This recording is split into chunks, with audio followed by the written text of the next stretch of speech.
I'd like to call this meeting to order and ask you all to rise. And Councillor Haynes is going to recite the prayer.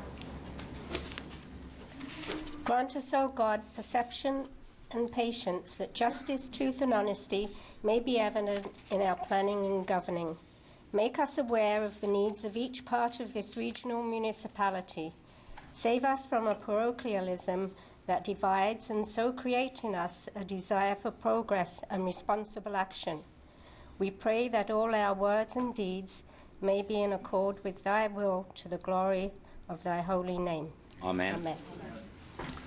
Roll call. All members of council are present except Councillor Carlson, who is away on a personal matter.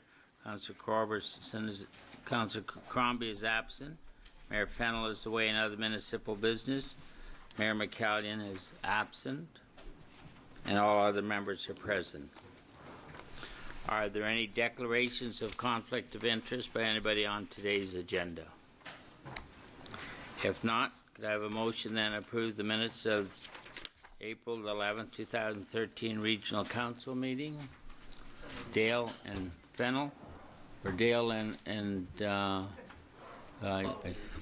Foley is the next one here. Oh, somebody over there. Are there any questions or no omissions? If not, all those in favor? Motion's carried.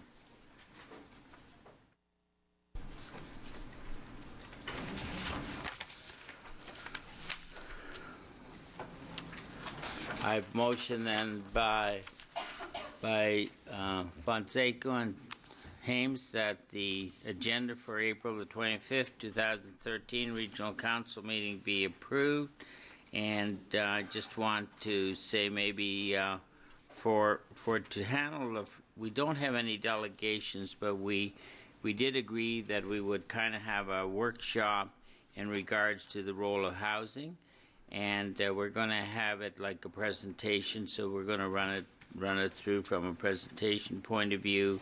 I'm going to ask the Commissioner of Human Services to make a few open remarks, and then she's going to ask Patrick O'Connor to come forward and give some part of the program, and then she's going to give some part of the program, and then Marigas is going to do part of it.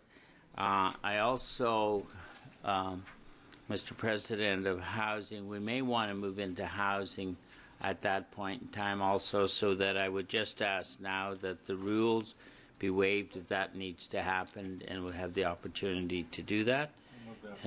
Okay. And we're also going to have then question and answering sort of at the end of the each presentation. So if you can mark on the presentation the question you have, that may help us also for timing. And with that, I'd like to move that we have a motion to approve the minutes of the agenda this morning as amended. Any other questions? If not, all of those in favor? Carried. Thank you very much. And with that, Janet, I'll turn it over to you. Thank you, Chair Cole. Is that being picked up? Yep. Perfect. Be louder. Thank you very much. As the Chair pointed out, these presentations are in response to a request from Regional Council, led by Councillor Mullen and Councillor Paleschi, for a workshop on housing in Peel. As Council is aware, housing is huge. It's complex, and it's ever-evolving responsibility that has been vested with us by the provincial government. Staff are extremely excited and thankful to have the opportunity to spend time with Council talking about our housing past, where we are today, and most importantly, where we need to go in the future. We have prepared a presentation to provide you with an overview of the region's role in housing, specifically around Council's role as service system manager, and understanding how Peel Housing Corporation has evolved is an important part of that story.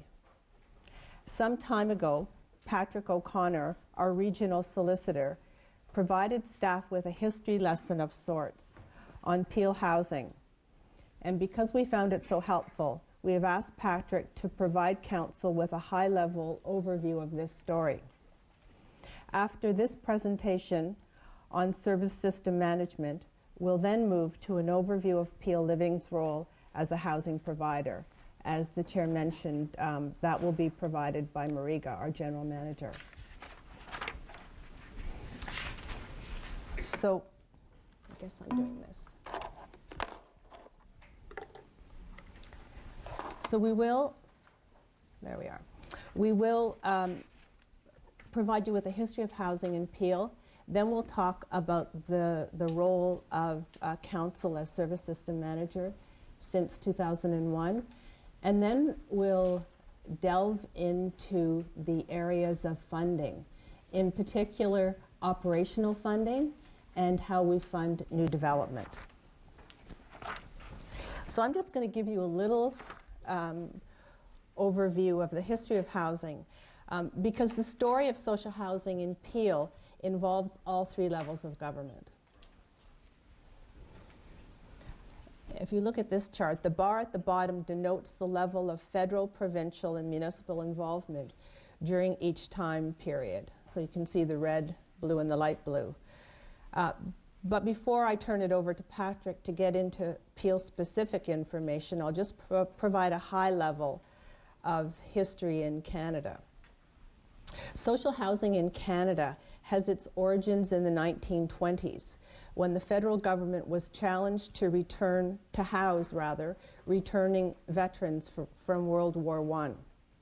The very first federal housing project was in fact Hydrostone, now a heritage building, built to house residents of the Halifax explosion.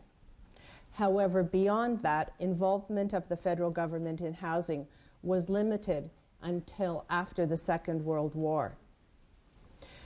Pressured by a growing population in need of social assistance and severe affordable housing shortages during the recession, or the depression rather, municipal governments pushed for federal action.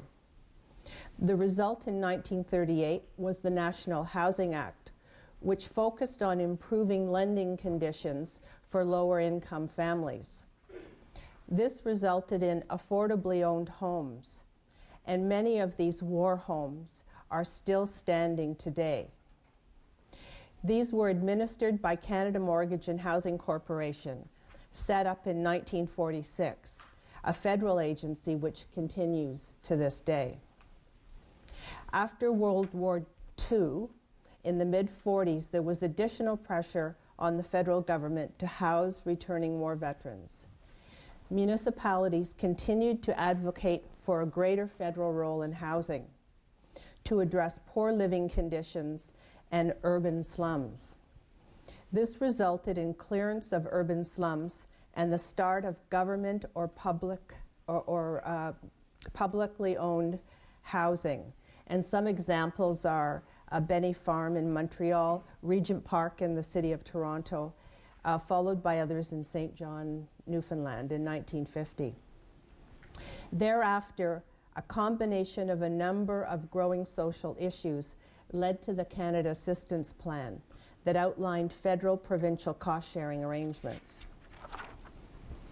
With this assistance, in 1964, the provincial government set up the Ontario Housing Corporation as landlord to provide and manage adequate and affordable housing. Their growth was facilitated by greater levels of federal funding. Peel examples are Peel Living's East Avenue and Queen Frederica, built in 1967. In 1968, a federal task force on housing and urban development criticized the public housing model as ghettos of the poor. This criticism was also reinforced by the negative experience of public housing in the USA, all of which prompted a policy change. moving delivery and management to community-based options. In the 1970s, based on the principles of creating healthy, mixed urban neighborhoods, capacity for delivery was further developed, and community and municipal sectors became the leading players in developing and managing nonprofit housing with funding support from CMHC, Central Mortgage and Housing Corporation. The result was two streams of social housing: cooperative housing, which is owned and operated by residents, and nonprofit, community-based and municipally owned housing. Rent supplement programs started in 1973 for both private renters and nonprofit housing tenants to support viability of new providers. Municipalities, including Peel, moved hesitantly from advocates to owners and direct delivery of nonprofit housing. This is the historical backdrop of the involvement of the region of Peel in social housing, which in 1976 created Peel Nonprofit Housing Corporation and its first building, 1 Knightsbridge. Once the region agreed to get involved, they seized the moment and even graduated to development or developer role. So I'll turn it over to Patrick O'Connor, who will provide you with a slightly more technical story of how that has evolved till 2001.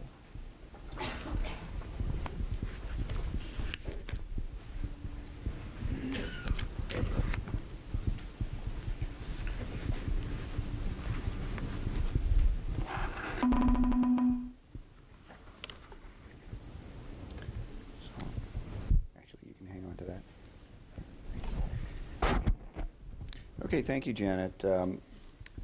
I'd like to speak to you this morning on not too technical a basis about the legal framework that governs social housing in Peel.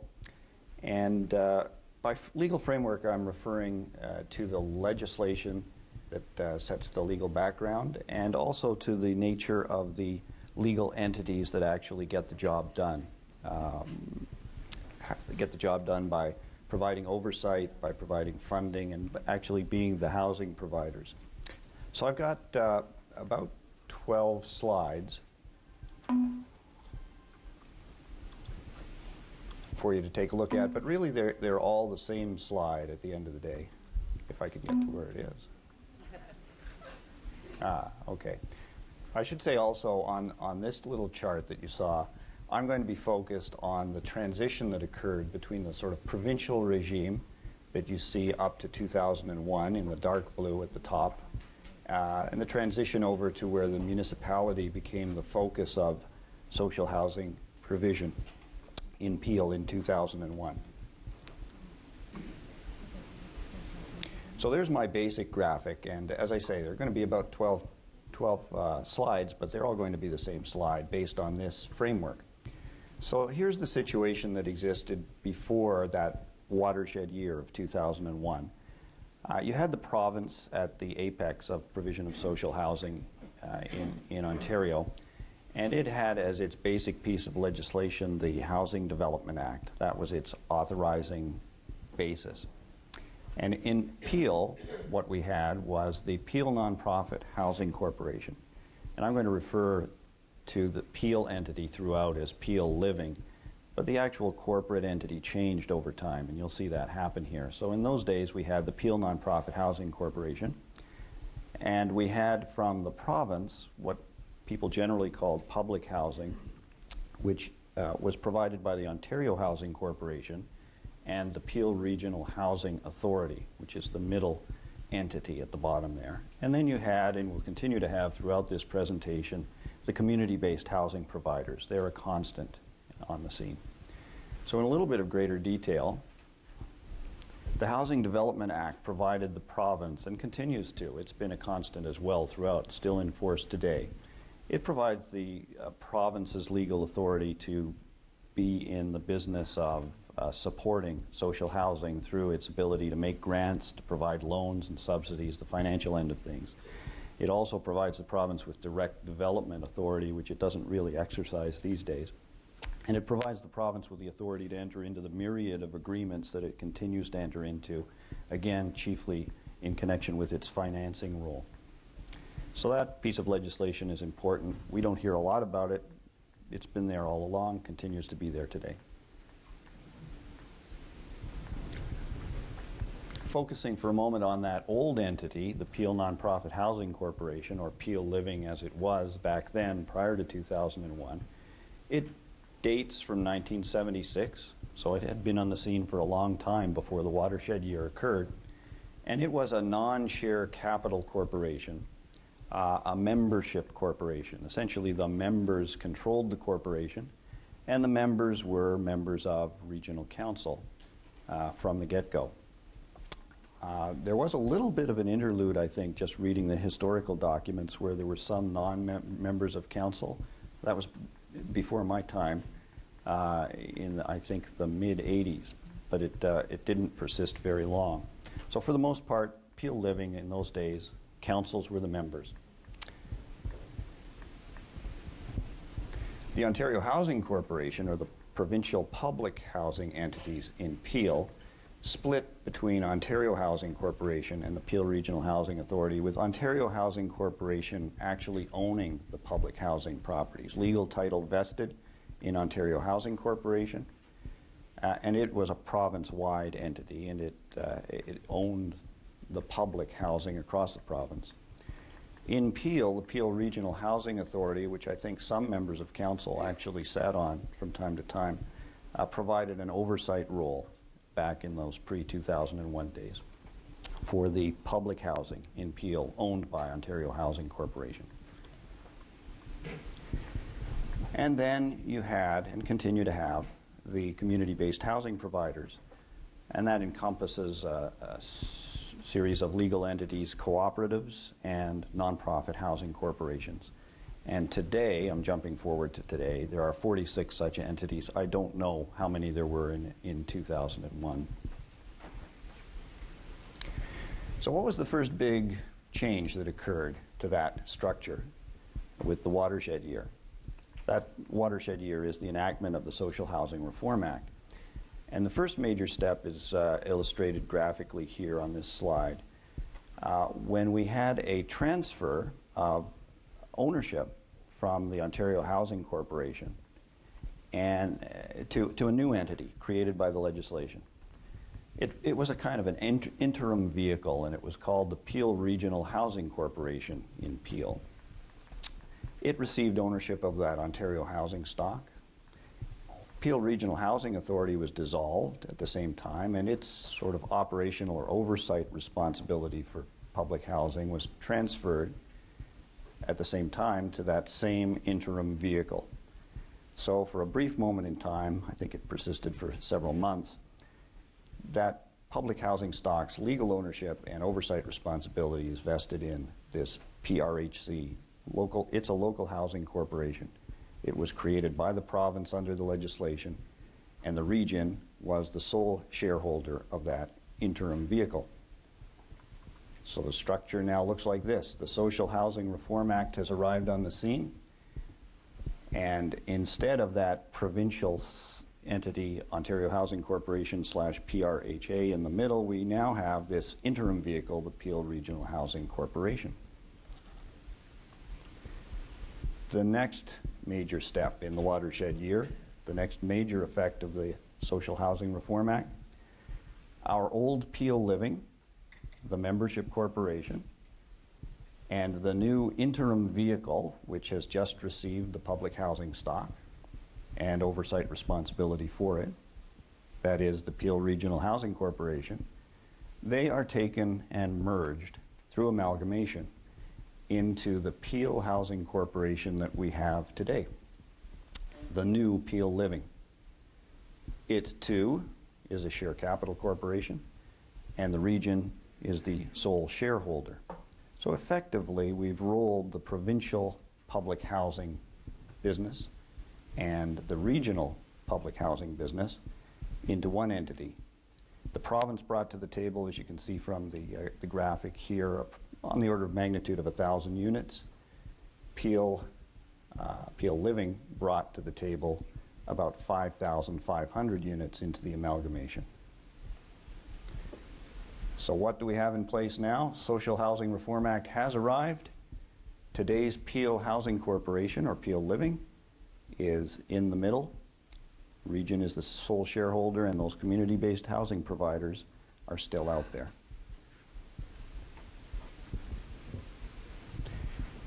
The last major effect of this 2001 legislation, the Social Housing Reform Act, is to confer upon Peel the role of service manager. And Janet is going to speak at much greater length and detail about what that role consists of. But it's different than the provision of housing. It's an oversight, management, governance kind of role that Peel continues to play today. And it plays that role in relation both to Peel Living, the Peel Housing Corporation, and those community-based housing providers. So what does the graphic look like post-Social Housing Reform Act? There's the region of Peel, playing the role of sole shareholder for Peel Living and playing the role of service manager both to Peel Living and to the community-based housing providers.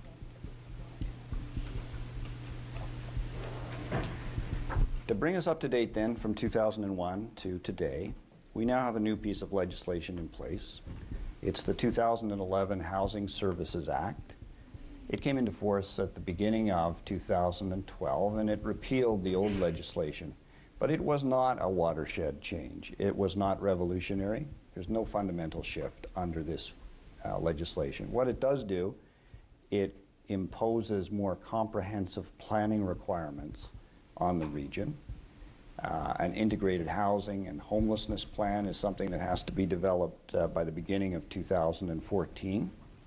And it gives us a little bit more flexibility. It's a little bit less prescriptive than the Social Housing Reform Act was in terms of our rulemaking ability, our ability to be flexible locally.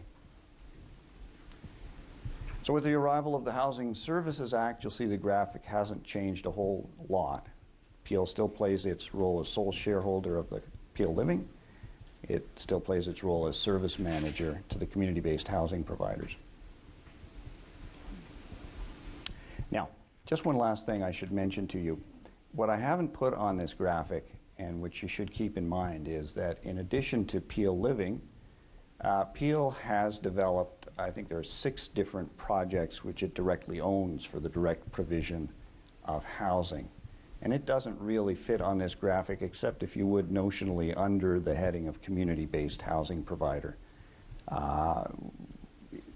Peel, in providing that direct service, is itself subject to the service manager jurisdiction, so it sort of gets a little schizophrenic, but it starts to provide services to itself.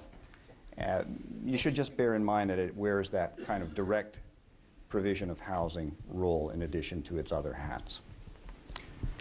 So with that overview of the legal framework, I'll offer you an opportunity to ask any questions that might arise on that particular subject matter, and then I'll hand it back to Janet. Okay, we do have Councillor Paderak. Yes. In 2001, when we had the change, we took over some of the Ontario housing. Why? It's my understanding that the province persists in ownership of some of the property, which to my mind makes everything a little bit cumbersome from time to time. And I'm thinking about Walker's Road and what we went through when we put the Abbey Field on the back end of that property. Am I correct in that, or am I incorrect? I'm not. You're in. We had to receive approvals from the province for certain things on that property at the time, I thought. No, you had to. The problem was, if I may, that you didn't have any money to fund it, and we had put it in the infrastructure program that we had got as one project. We were successfully, I think, in getting that $2 million for that. It might have been 2.6, and that's how it got built. So the Region of Peel still owns that with the other facility that is on the same site. And they own the property? We own the property as well? Peel Housing owns the property. I was misled. Okay, thank you. Yeah, the Ontario housing stock did come to us legally, legal title, under transfer orders back in 2001 from the province. I can't be definitive about that particular property, but I'd be happy to check it for you. Okay, thank you. But you will see when they get around to some of the other parts of the presentation, if you remember that we did as Peel Living also add an addition to that, because the first one was a corporation of one of them provincial housing projects that was built back in the early or in the 70s, maybe mid 70s, and then we also added a number of units to that, and then Abbey Field was added to it on top of that. Okay, Councillor Wyatt. You know, when I eventually get time to write my book, it'll be on housing, part of it, because and Councillor Palacio also appreciates this, because if there is ever a technical service manual that can be written on how quick governments do things, is back in the late 80s, when I was on the Peel Regional Housing Authority, the OHC, and was the board chair for several years.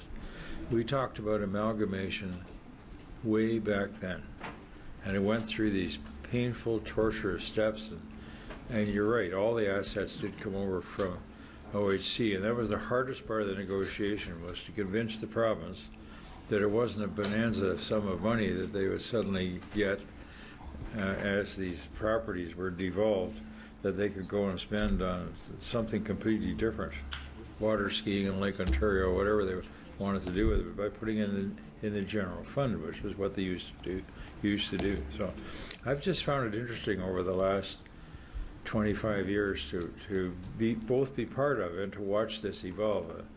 And ironically enough, I was the first president and one of the founding members of our own Peel Housing Authority. So I've probably spent, Mr. Chairman, as much, if not more, time on housing issues politically over my career than I actually have in municipal government. And I'm glad to see it's evolving the way it is.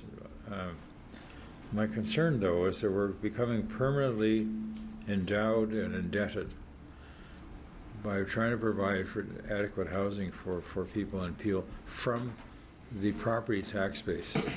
And that cannot ever be the solution, because it'll never provide enough housing. It can't, it won't, and it'll expose the municipality more and more to debt, management, as you talked about today, the management aspect of it and so on.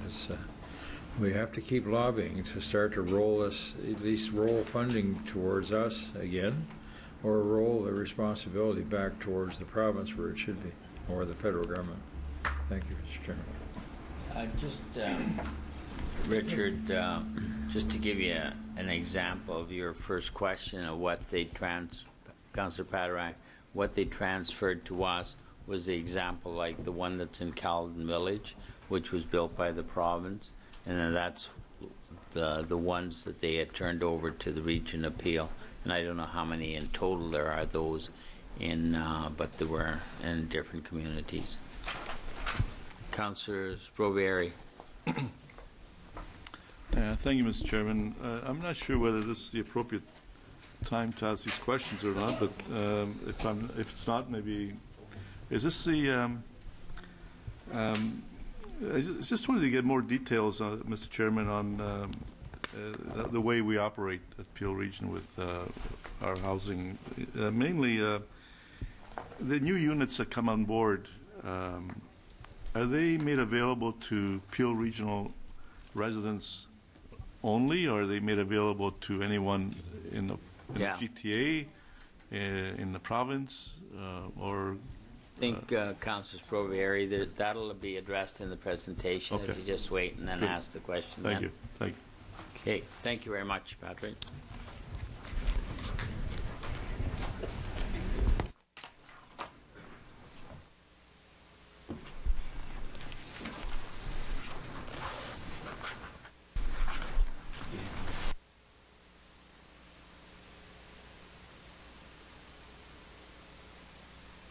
Patrick for that.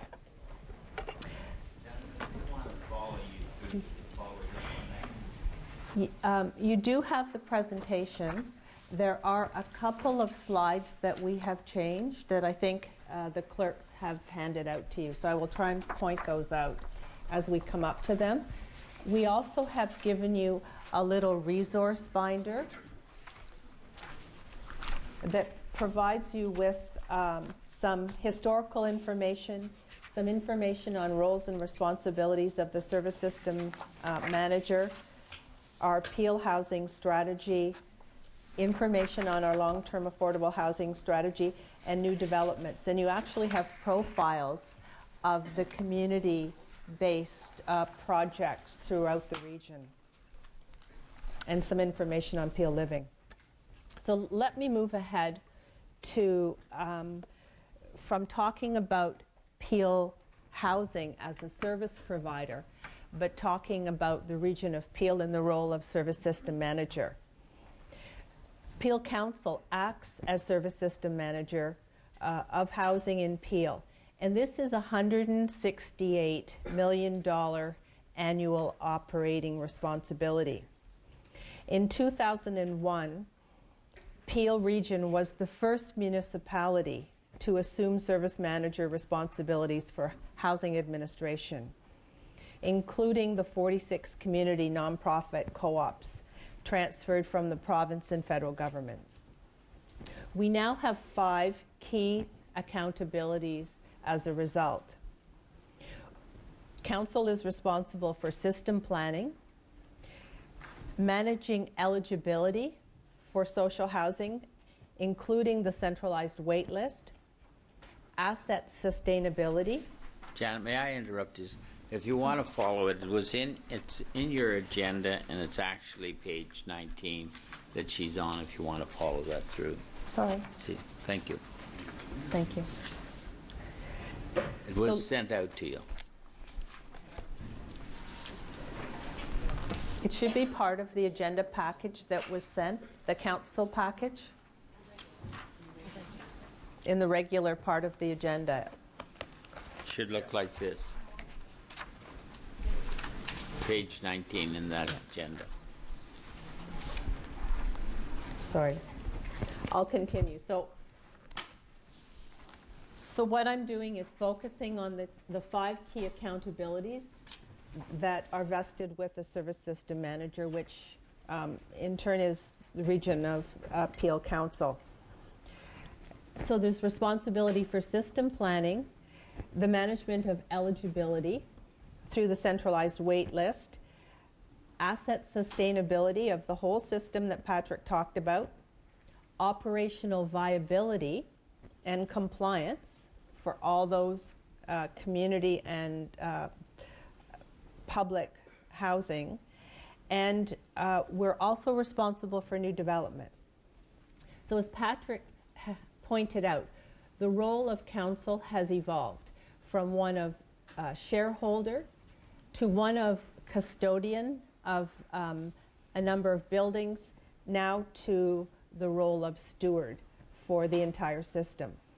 And of course, the outcome, the desired outcome, is that we prevent homelessness in Peel, that we provide access to affordable housing, and that we also share responsibility for these things with our community partners. So the housing system is made up of numerous components and services offered by a number of providers, including the region of Peel.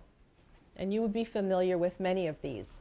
It includes outreach services, 8 emergency shelters, 3 of which we own and operate ourselves, supportive and transitional housing for persons who need assistance living in the community, and it includes the 155 nonprofit, cooperative and private partners, the private market rental, and affordable home ownership through Home in Peel. On all fronts, Council is managing the role of service manager well. We're reducing homelessness. Recent trends in our shelters show fewer evictions and individuals requiring shelter supports. We are increasing access to affordable housing through new developments and initiatives such as choice-based renting, which allows renters to carry their subsidies to private rental buildings instead of having to wait for an opening in one of our buildings. And Council has also been attracting new partners in the system and community participation. It takes many players within the system to address the complex and varied housing needs of our community. But the future is precarious and requires a strategic and well thought out approach. So I'm going to talk in more detail about the 5 areas of accountability identified on the previous slide. And I'll talk about what each involves, but also how Council has been managing their system responsibilities since devolution in 2001, because you actually have been fulfilling this function. So I'll start with system planning. Excuse me. Firstly, Council as service manager supported the restructuring of the Human Services Department. This resulted in the separation of service manager and housing provider functions and the integration of services. This was system thinking and has also taken us to integrated planning, policy, and program development. With the allocation of $17.1 million in the 2012 budget, Council required that the region invest in strategies that make a difference. Significant consultation and research on best practices went into those recommendations, with the objective of meeting, or at least starting to address, unmet demand in Peel. And finally, we are currently engaged in the development of a long-term affordable housing strategy that is a requirement under the new Housing Services Act. We are engaging the community using modern approaches to consultation that I will speak of in more detail shortly. As we mature our system planning role, we are expected to do so within the context of the provincial vision and 6 principles. Peel's vision and principles for the housing and homelessness systems, while separately planned, are well aligned. Our approach and our plan must be based on a people's first approach. It requires strong partnerships. It must be locally relevant. It must include appropriate support services and offer protection from discriminatory practices, and it must be fiscally responsible. As service managers, Council is expected to understand our current and future needs. They're expected to provide local leadership, set local vision for housing, reflecting the provincial interest, develop and implement strategies to address housing needs across the continuum.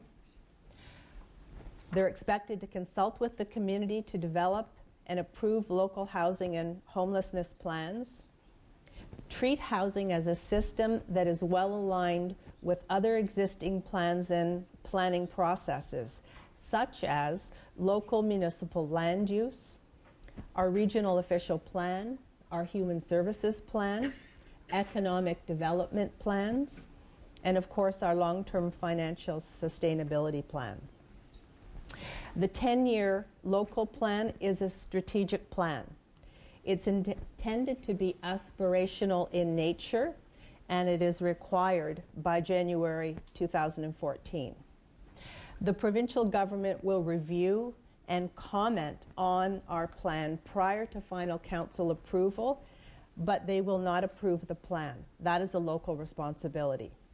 And staff intend to bring a draft plan to council early in the fall and have the final plan for review by the end of 2013.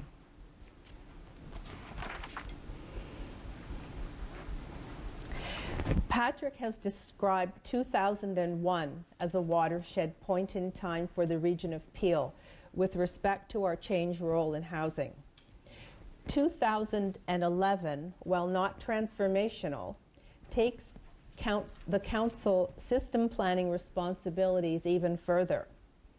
So to highlight these changes, local plans were discretionary prior to 2011, although Peel did choose to have a homelessness prevention plan for many years. And we were obliged to have a housing plan to meet our places to grow legislation. And provincial programs were tightly prescribed. The eligibility was prescribed, and service expectations were outlined in numerous agreements. So, in fact, we have in the neighborhood of 28 different housing and homelessness agreements that we had to manage and are very labor intensive. Post-2011, Council is required to develop an integrated housing and homelessness plan. This is an expectation. And while the province will work with us to set local targets, we have local flexibility to get the job done through local rules and policies. And funding has started to come in blocks. The most recent example is the Community Homelessness Prevention Initiative, where 5 homelessness programs have been grouped together. That's a $25.6 million program.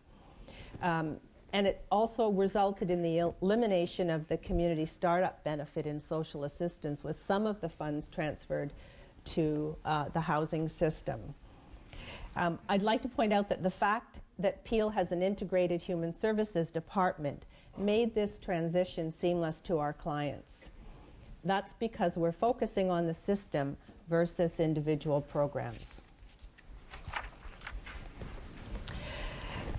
Another significant responsibility as the service manager is managing access to housing and the eligibility associated with that.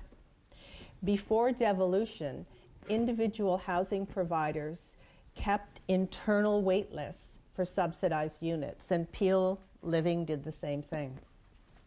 With devolution in 2001, the province mandated that all housing providers give up their internal rent-geared-to-income wait lists and participate in a centrally managed wait list to be administered by the service manager. Peel accordingly established a central wait list. This helped us become aware of the community need for affordable housing and has helped to inform how to develop programs to meet this need. In 2011, the region changed how we report its waitlist figures to be more in line with reporting mechanisms used by other managers. So rather than reporting on how long the wait is if you get on the end of the list now, we report on how long you wait at the time you're placed. So that brought us in line with other managers. Nevertheless, we still have the longest wait time for subsidized housing in Ontario, with families waiting an average 11 years for housing and seniors waiting an average of 7 years for seniors housing. And in fact, anyone can go on the wait list, to answer Councillor Sprovieri's question. And in fact, there are 47 wait lists across the province because there are 47 service managers. Any person in Ontario can go on any of those lists. But the majority of people on our list are from the region of Peel. We have introduced a portable and choice-based subsidy program in 2012, which allows our applicants to choose where they want to receive their rent-geared-to-income housing. And we've had some very good initial success with this. 85 families have been placed under this program. 33 approached their current landlord, and 52 found housing through a new landlord. And of course, we like to bring you back to the fact that Council added $17.1 million to the housing budget in 2011 to address the wait list. I'd like to just take a couple of minutes to talk about the $17.1 million that was invested in housing in Peel at Council's direction. There were 4 strategic directions associated with the funding. This was Council approved.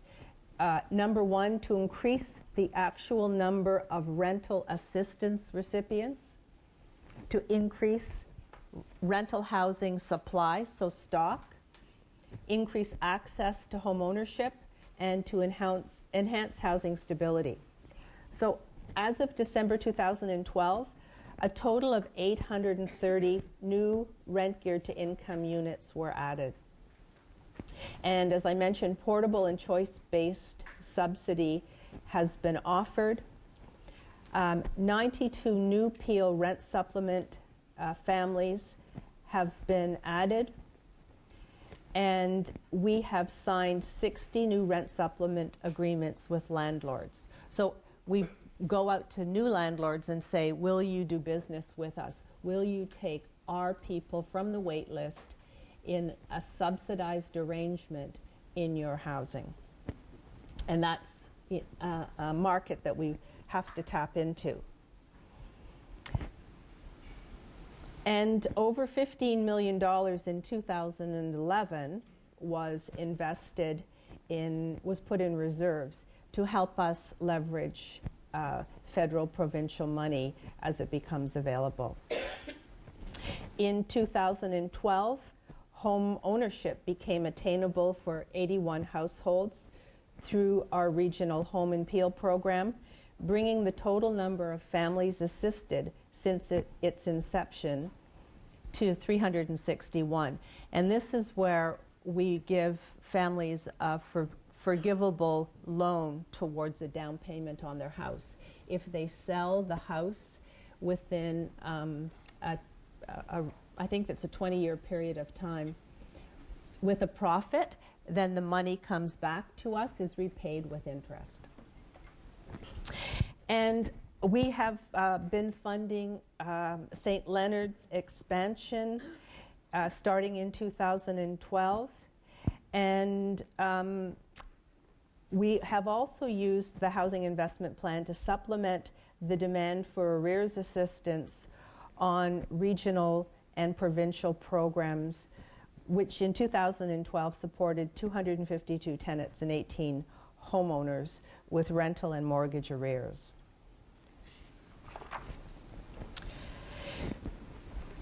Regional Council, as service system manager, has a legislated responsibility to ensure the devolved housing stock that Patrick spoke to is kept in a good state of repair. This has been challenging, as most of our housing providers do not have strong in-house technical expertise or adequate capital reserve funds to manage their assets. To ensure that our stock is in a good state of repair, staff proactively work with all housing providers, including Peel Living, to help them make the best technical decisions. This includes regular technical audits, capital and maintenance planning exercises, and providing ad hoc advice on technical matters. This year, we will be overseeing building condition assessments and energy audits on all of our stock as part of our due diligence. This work is linked to the corporate asset management strategy as well. In 2012, Council approved a new capital infrastructure funding policy to help our housing providers access funding for needed capital repairs. To date, staff have approved requests for 3 housing providers in the amount of $8.5 million, and these have been approved by Council. What is important about this policy is that under some conditions, this funding can be repayable back to the service manager, the region, again ensuring financial responsibility. The province and federal governments have also provided capital funding for housing providers across Ontario, in particular as job creation projects. Regional staff are responsible for administering this funding. Under the Social Housing Renovation and Retrofit Program and Renewable Energy Initiative, our providers receive $35.1 million for much needed repairs and upgrades.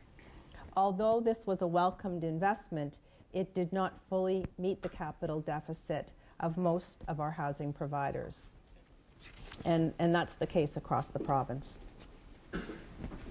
So our staff worked diligently to get that money into the system and then to monitor and make sure that the money was spent in the way that it was intended, and all of that had to be reported back to the province. But that's an important role that we play. I'll move on to operational viability. As service system manager, the region is accountable for ensuring the operational viability and compliance of the system. Housing providers are responsible for operating in a fiscally prudent manner and upholding their operational requirements, including maintaining their asset. A key responsibility is to provide housing providers with subsidy based on their board-approved budgets. I will get into the details of the subsidy process when we discuss system funding later on in my presentation. But with the exception of our rent supplement and affordable home ownership program, our subsidy goes directly to the housing provider, contrary to the common belief that it goes to the tenant. The region helps housing providers operate in a positive financial position by monitoring their operations and providing support where necessary. Staff perform operational reviews or audits for each provider every 4 years. When projects face operational or governance difficulties, staff work with them in conjunction with our sector support agencies to resolve these issues. And examples would be ONFA or the Cooperative Housing Federation.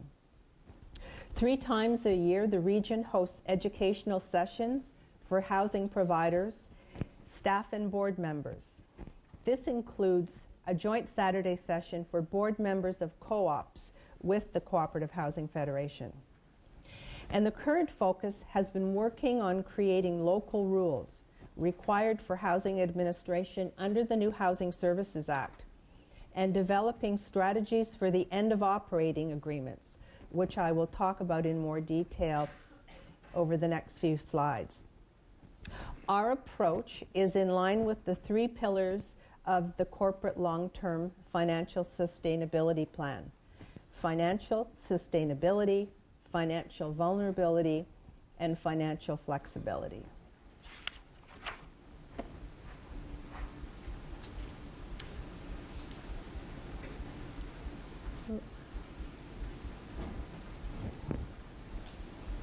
Sorry. A major issue facing our housing system is the expiration of operating agreements for the devolved housing projects. The housing providers created under provincial and federal programs that were devolved to the service manager were funded with long-term operational subsidy that matched the mortgage amortization period, which usually was 35 or 50 years. In general, the subsidy obligation of the service manager terminates when the mortgage matures. When the subsidy stops, a number of Peel's housing providers will likely be unable to sustain operations without additional assistance. Those with a high number of rent-geared-to-income units and unstable capital reserves are most at risk. Housing providers transferred to the region of Peel will begin to experience mortgage expiry in 2016. Most will expire around 2023, and all operating agreements will expire by 2032. Service managers have a legal obligation to sustain or extend subsidy depending on whether the project is subject to the service level standards set in the Housing Service Act. So it varies from project to project. For former federal projects, there is no legal obligation to extend subsidy when the operating agreements expire, but it is an option, and failure to do so could result in the loss of housing.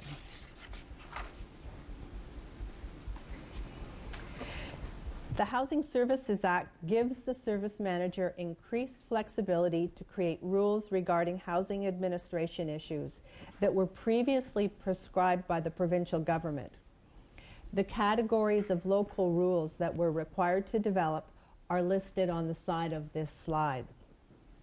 Although we welcome and support the increased flexibility, this now requires us to be responsible for ensuring we're making the correct decisions in the new areas of flexibility. Quite frankly, our housing providers are anxious about the types of decisions and rules that we might impose on them. As such, we have consulted with housing providers and stakeholders on how to craft our local rules and are on track to bring forward recommendations to Council by the end of this year.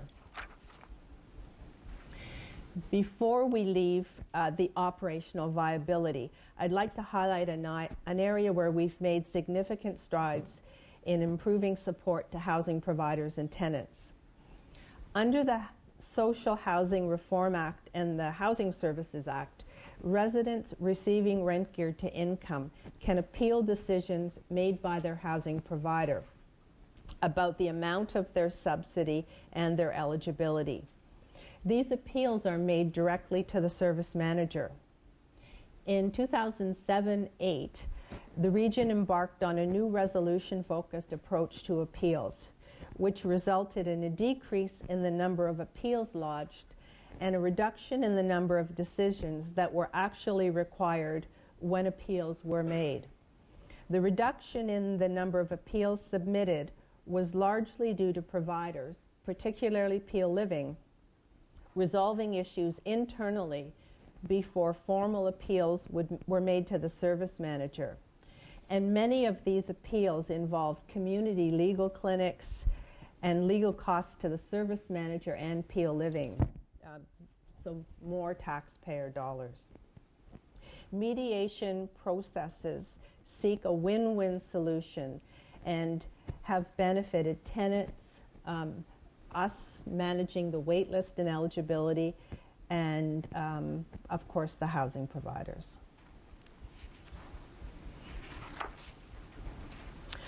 Finally, Regional Council, as service manager, has a responsibility for new development. So keep building the system. Not to do the actual building, of course, but to broker arrangements that take advantage of federal and provincial funding when it becomes available, to leverage assets and resources of our community partners that involves other lenders, and most importantly, brings down the investment required by the region of Peel. Meeting the needs of the community and the central waiting list requires new and innovative approaches to development that increase the return on our investment. Recent projects have staff working with community partners in new and different ways to support development and community collaboration. And a good example of this is the Hanson project that we are in the midst of negotiating, that I will speak more to later, but is also the subject of a council report. This next slide shows what council has invested in or spent on new development since becoming the service manager in 2001. So a total of $268 million has been spent on housing. And it shows you where the funding has come from. So we have benefited from $59.3 million infrastructure funding. So this comes periodically and generally is associated with economic stimulus. We have benefited from the federal provincial affordable housing program, $69 million. And in fact, we now have money approved. It's not in these figures, in the neighborhood of $30 million under the IAH program, Investment in Affordable Housing Program. And the province recently announced that they were going to continue to flow money to the provincial government under this program, which is good news, but it also requires that the provincial government have the money to match it. So without matching funding, it doesn't flow to us. But this is a source of funding for our projects and has represented 26% of the cost of our projects since 2001. There's a small amount for partner funding in some of our more recent projects. And you can see that the region of Peel has put $43.6 million in funding. And we have actually loaned to the projects $77.5 million. So our commitment in that period of time is about $121 million.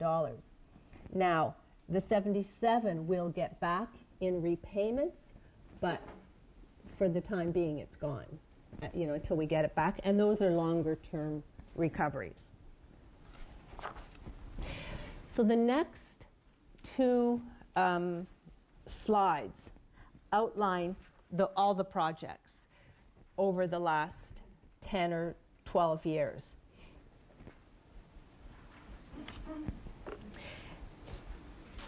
These builds are affordable units set at 80% or 100% of average market rent. And they comprise a mix of market and rent geared to income units. And we also work with supportive service agencies who provide services to residents so that they can live independently in the community. And some of our partners are Supportive Housing in Peel, Brampton, Caledon Community Living, and Senior Link. But you can see on the bottom of the second slide that the totals for the various components match the pie chart that was before the first slide. So before we built Snellgrove in Brampton, our practice was to shift rent subsidies from within the system to put rent subsidies into the new buildings. With Snellgrove, for the first time, we were able to use our housing investment funding to provide subsidies and look for other ways to provide upfront funding so that buildings start to subsidize internal revenue. In the past, the modeling was such that it did not accommodate rent geared to income subsidy. The problem is we don't have the capacity to continue funding and lending from the region. So we have to look to other funders and community contributions. We have to leverage the assets of our community. So bringing this back to the housing service system, let me just reiterate that the 5 accountabilities are system planning, managing eligibility and the centralized wait list, asset sustainability of the whole system, and the operational viability, and new development.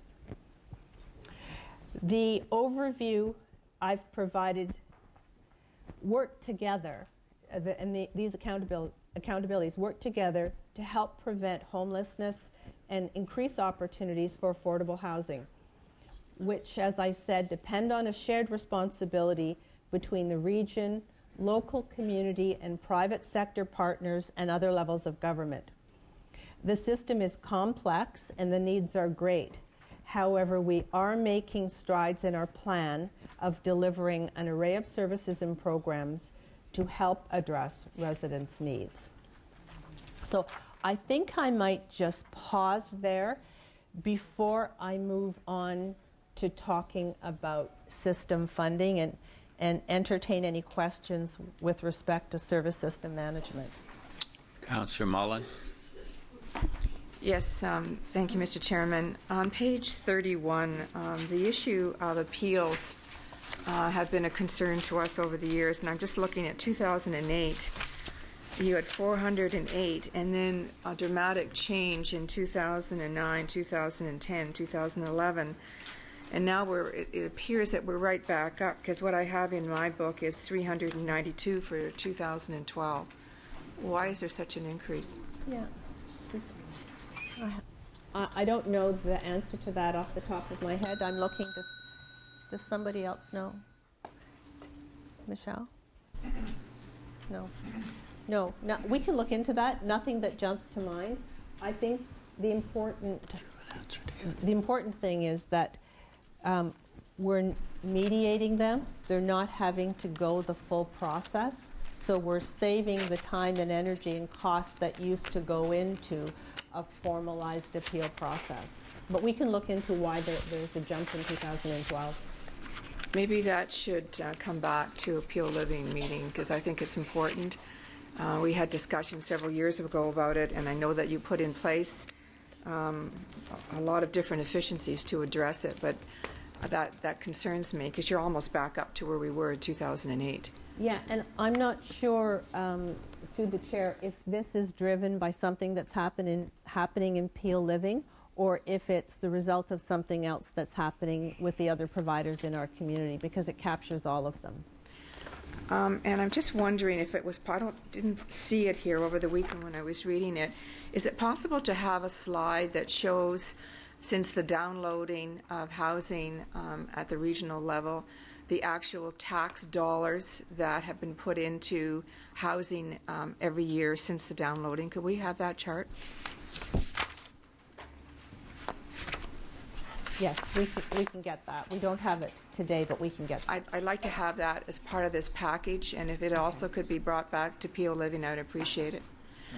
You indicated in response to Councillor Spovieri that it's open to anybody to apply. We have such a huge increase in terms of waiting lists, and I know there's been criticism and comments in the press about the waiting list that we have.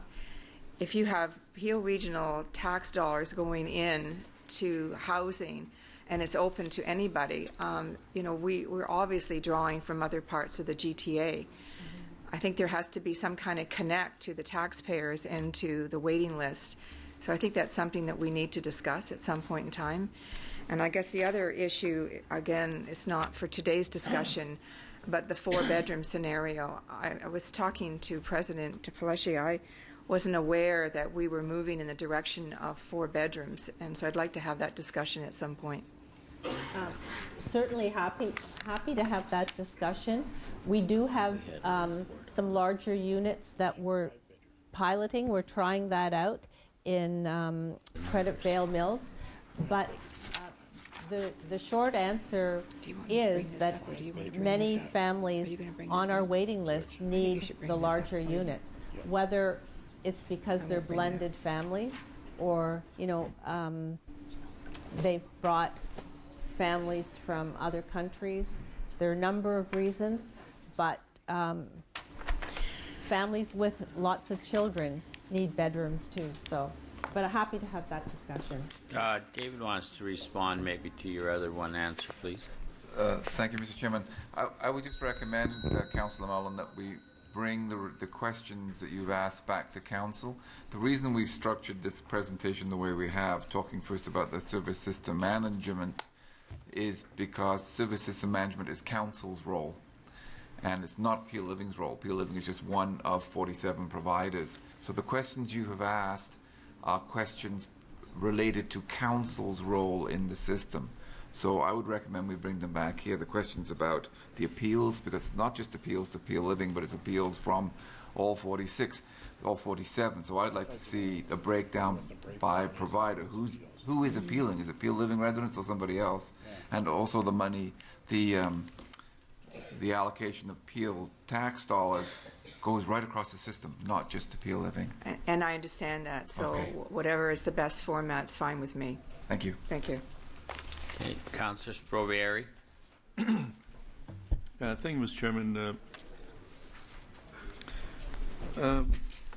Janet, I may have missed it, but I went through this pretty thoroughly. I didn't see any charts to show the history of demand over the last 10, 15 years.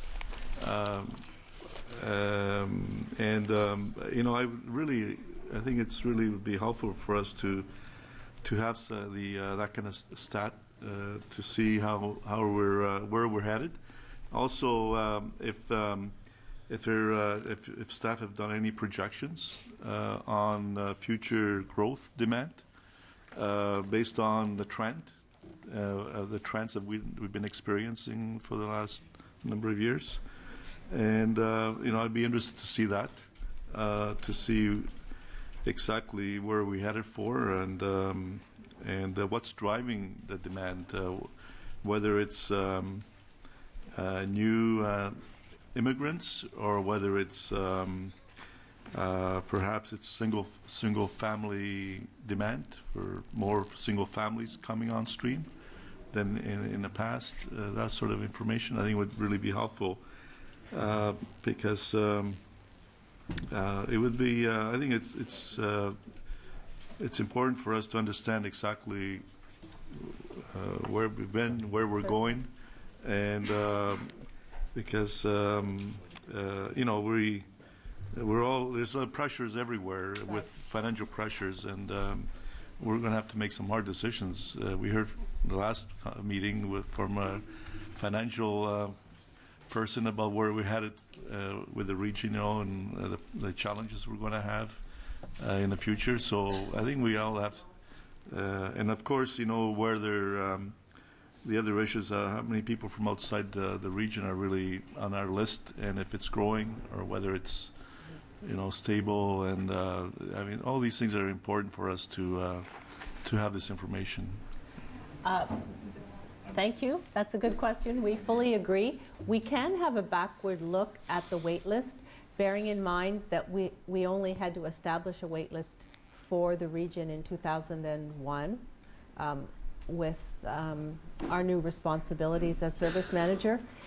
We are bringing a report forward to council on the wait list in the near future, so that will give some sense of the need as it's broken down on the wait list, and we do that annually.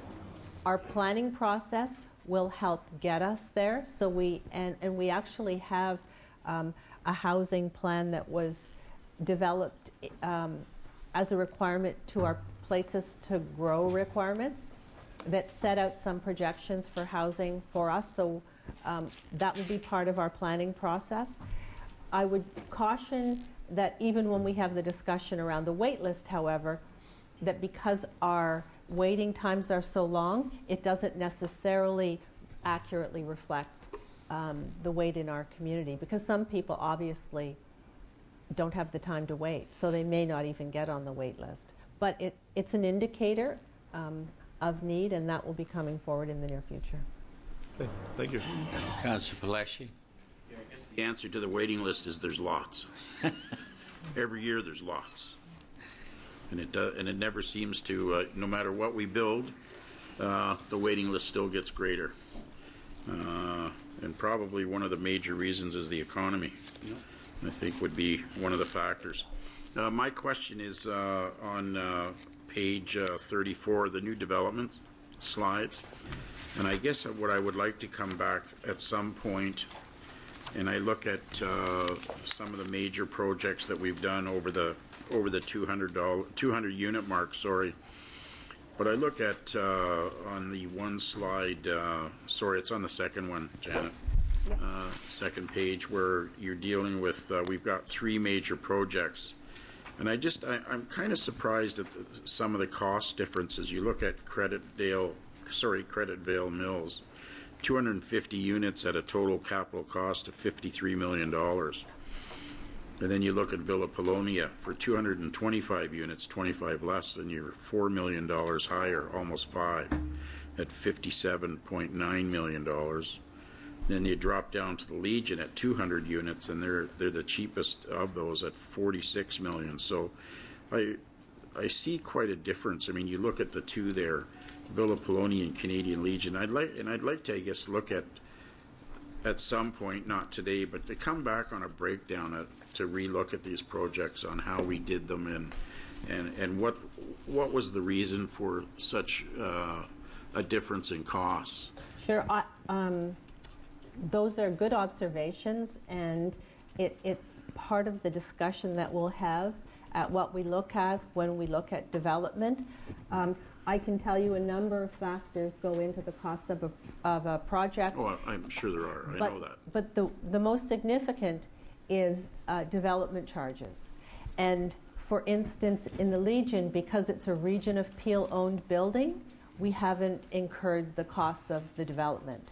The other 2 projects, which will be the Villa Polonia, which will be owned by another partner, has full development charges associated with it.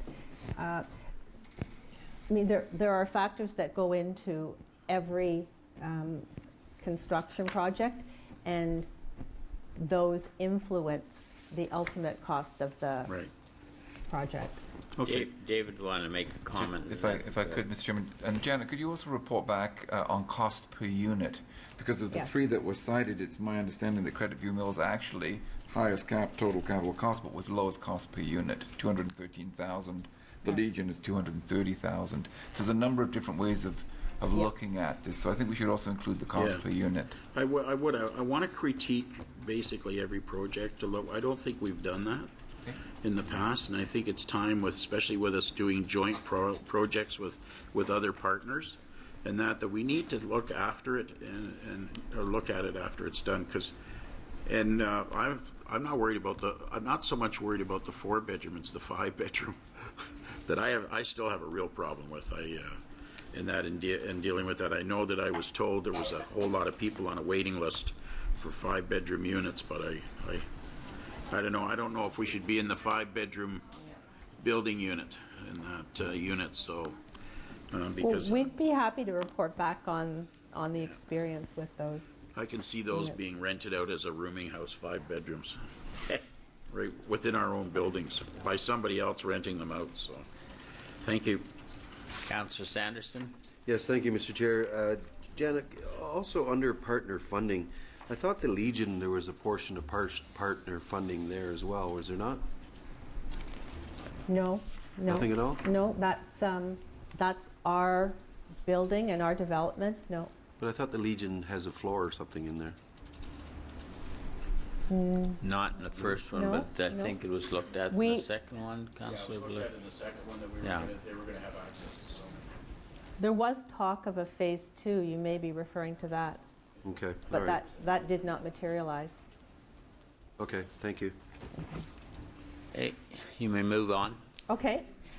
So now I'd like to talk about funding of the system. And I'm going to start by taking you back to the operational funding of the system. So that's the $168 million that represents our annual budget.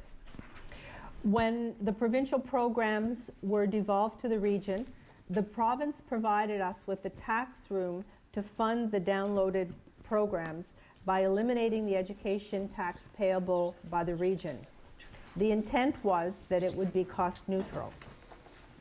And as I mentioned, the region has also invested additional funding into the housing system through the recent $17.1 million investment. So if you look at the pie chart on the left, it shows how we're spending the $168 million annually. About 82% of the housing system budget goes directly to the community to support housing and homelessness prevention programs. There's a contribution, an annual contribution to reserves, costs for residential property management, which relate to Peel Living, and administrative costs.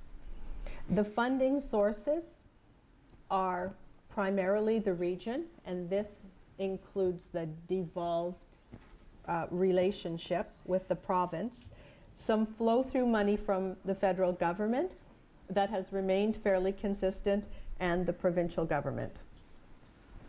It's important to note that the federal portion of our funding is gradually declining as operating agreements expire, and that by 232, the region will have lost 14% of its current funding source for housing.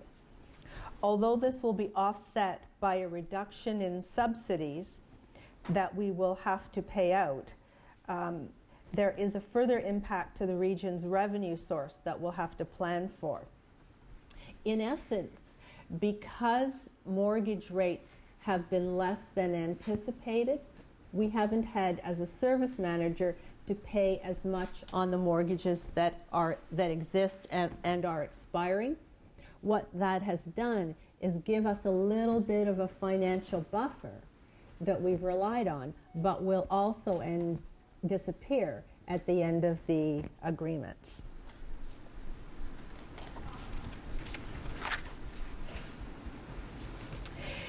The way in which we provide subsidy to housing providers is a complex story.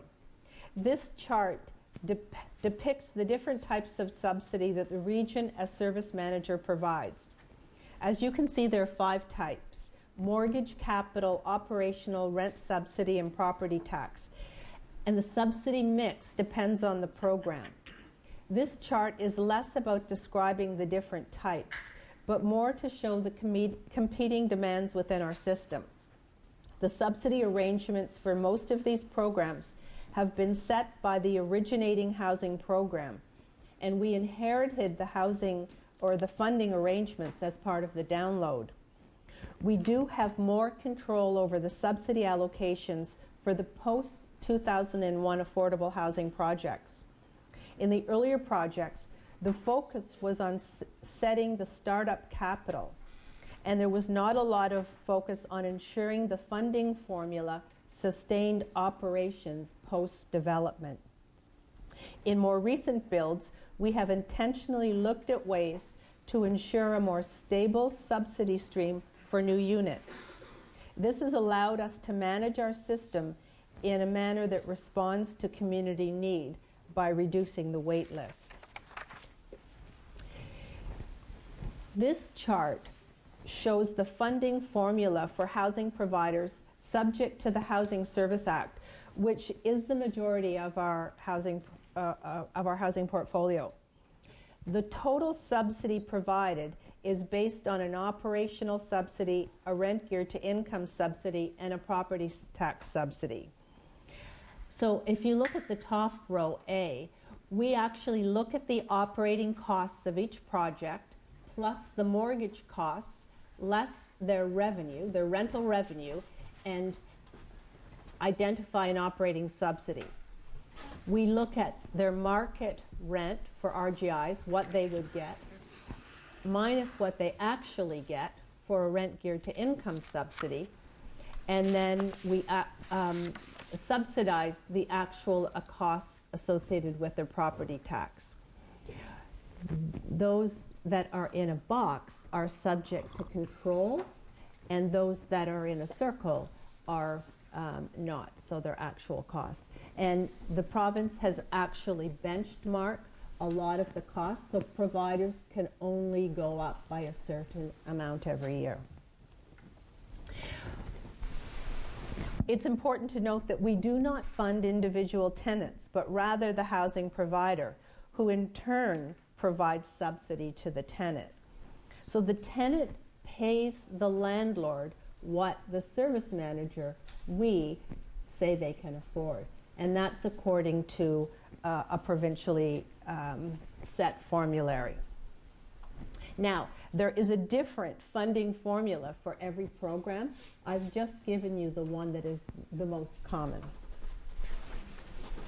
So generally speaking, the region funds community-based housing providers to the amount of $73.7 million a year. Now, this chart is just intended to show you how land costs and development charges impact the cost of a project. So this starts to get at your questions, Councillor Palashi. And you can see over time how costs of land and development charges have increased. And of course, this adds to the cost of every unit.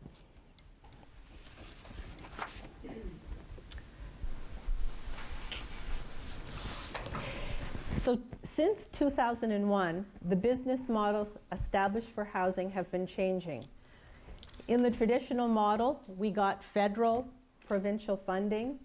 A turnkey project was arranged, negotiated, and we administered RGI units moving from other buildings into the new units.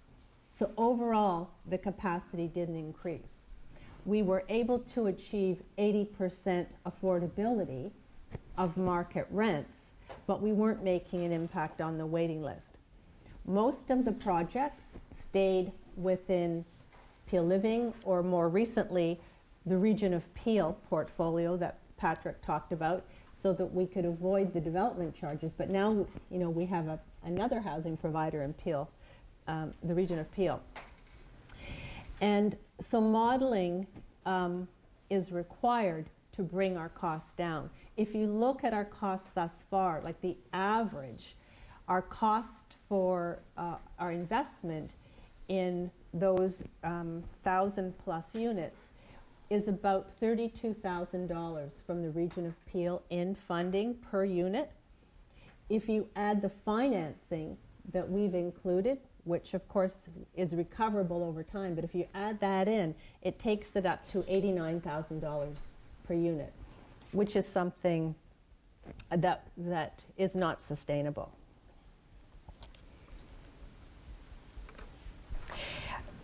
Looking forward, we're trying to leverage the assets of our community partners. So Villa Polonia is a good example. It is heavily funded. If you look at the details, we were able to access a couple of pots of provincial federal funding, so it is heavily funded.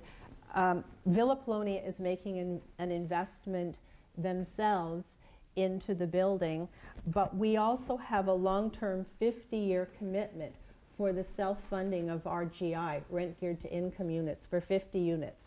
So from their business model, they are self-funding 50 RGI units for 50 years, and that we also have access to another 25 units for 50 years using regional money. So we're locking in affordability in the building for the long term. And of course, Hanson, Supportive Housing in Peel, the project sponsor, is assuming a $24 to $6 million mortgage and making an equity contribution to the project. So, suffice to say, these new approaches aren't easy. They're complicated. We're learning as we go.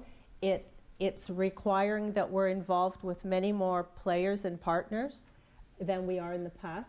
Of late, we're dealing with Infrastructure Ontario because they are funding, at least we hope that they fund the Hanson project. But they bring different questions and different requirements to the equation. It's not easy, but if we're going to find models that are sustainable over the long term and that get us what we want, both affordable units at market rent but rent geared to income, then we have to find more innovative ways of approaching new development. So what I'm going to do now is turn the microphone over to Amy Chang. She is a supervisor in our program funding support unit in Human Services. Amy does our financial viability modeling, which is extremely complicated, but she does it very well. And what we want to give you is a sense of the criteria that has to be satisfied before staff can recommend to council that we approve a new project. So I'm going to turn it over to Amy. Can Amy can you get this mic? And Yeah. I'll Just give you the maybe, Janet, before you do, I'm going to ask, are there any questions containing anything that Janet has said up to now? Everybody happy? Okay. Amy? Yes. You're on. Okay.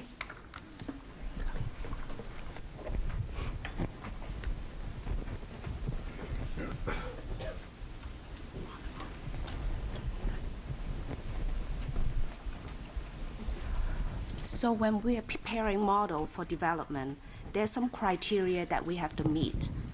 So for the province, we have to commit to the 80% average market rent for 20 years. For the region, we need to build a healthy mix between the number of market and subsidized unit. We also need to generate some internal subsidized unit, working to extend the commitment from 20 years to longer term and to build the capital replacement reserve with annual contribution. For the lender, they would like to see the equity contribution as a commitment to the housing project. For the operation to be viable, the project needs to generate enough operating surplus at the end of each year to cover the mortgage payment. The project cost is also highly influenced by the land costs, the development charges, and the capital grants from different levels of government.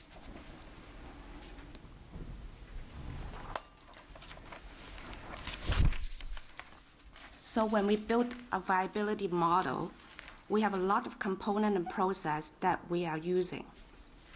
The first one is what type of project we are going to build. Are we going to build a family project, a senior project? And what type of unit mix we are going to be in the project? 1 bedroom, 2 bedroom, or 3 bedroom? And how many of them? What is the capital cost? Funding. How much government funding are we going to receive for this project? How big a mortgage we are going to be carry with all the level of government contribution? And what is going to be the interest rate that we have to carry? To project the rental revenue, we have to know the average market rent that that project is going to be in that city. We play with a combination of the market unit and the subsidized unit to get the best combination of the overall average market rent for the project, and they have to meet the 80% average market rent. Operating costs. We usually look at what is an existing project that we have or an agency cost structure. And then we estimate what is the building maintenance cost, the property management fee, utility, and the reserve contribution. The viability analysis timeline is depending on the program guideline that we have to follow or the term of the agreement we have with the agency. We have to look at, are we achieving the 80% average market rent? Are we satisfying the debt service coverage ratio? And are we going to have any operating surplus at the end of the 20 years? And we also need to maximize the number of internal subsidized units for the project.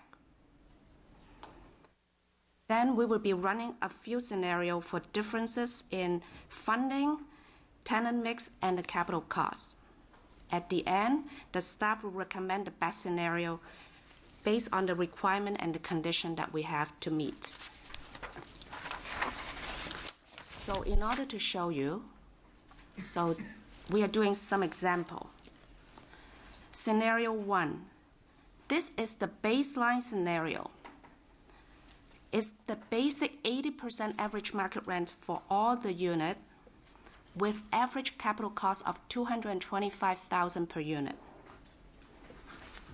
So when all the conditions are met with the green light, like the operating, we are having a surplus in here after the mortgage, we are meeting the debt service coverage ratio, we are having an 80% market rent. So we'll move on to the next scenario and say, what can we do? Can we generate some internal subsidized unit in this project? So scenario 2 is by charging 100% market rent to 67% of the unit, we could provide 33% of the remaining unit as subsidized unit. And where the funding coming from is from the operating surplus of the project itself. And at the end, we are still meeting the operating surplus that we have to cover the mortgage payment and the debt ratio.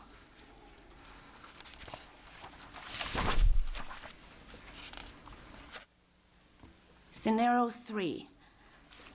A lot of the time, we would like to know, what do we have to do in order to generate another additional internal subsidized unit? If we put in another 100,000 capital grant during the construction period, we could generate one additional internal subsidized unit for the project, and we'll be still meeting all the financial and program requirements.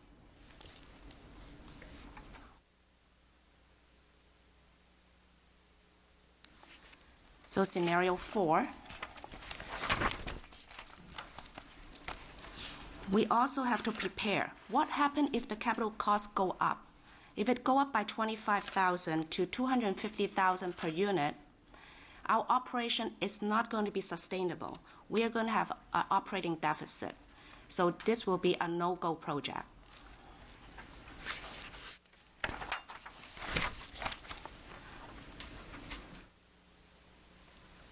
So what can we do to make the project viable? We have to increase the regional funding or funding from somewhere else. So by increasing the regional funding by $3 million in this scenario, the project will be viable and it will be a go project.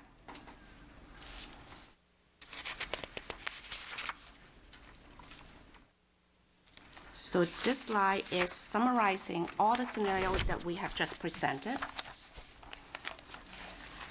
And the staff will recommend to the management, this is what happened, and will base on the best operating result, and the regional decision will be based on what we are going to do now.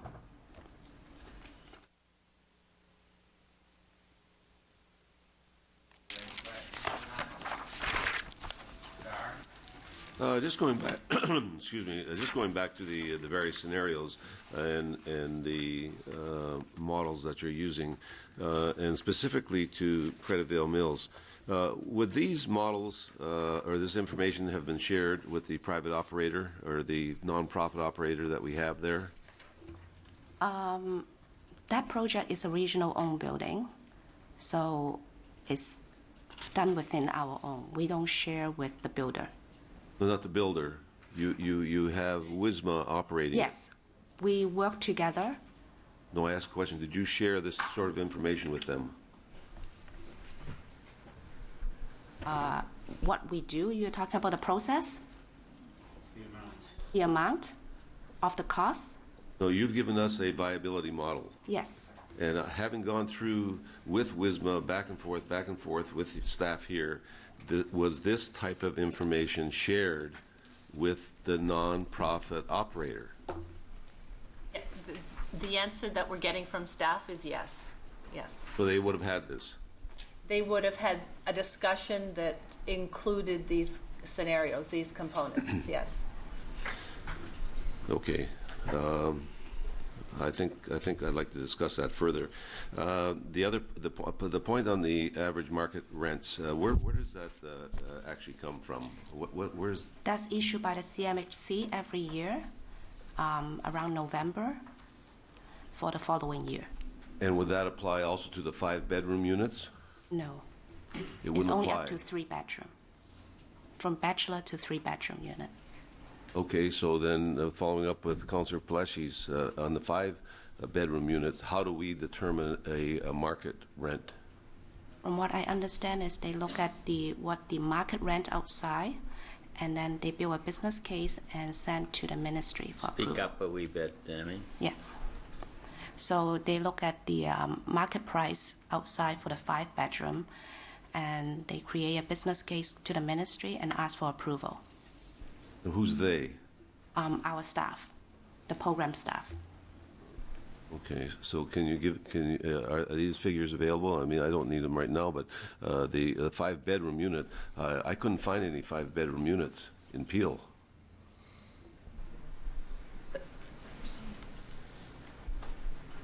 Sue, do you want to come down and answer that, or do you? Can't hear you from there. Sorry.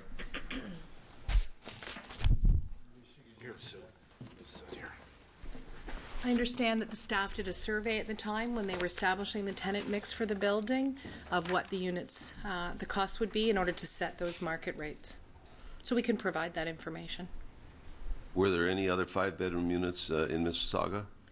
There would have been for the survey, but they would have found them at the time in order to do that, to set the rates. Okay, I'd like to see that Yep. information. Mm-hmm. And on the, I guess I just want to go through. I tried to go through some of this in the last day or two, but I have some other questions, but I'll get back to you. Thank you. Councillor Mahoney.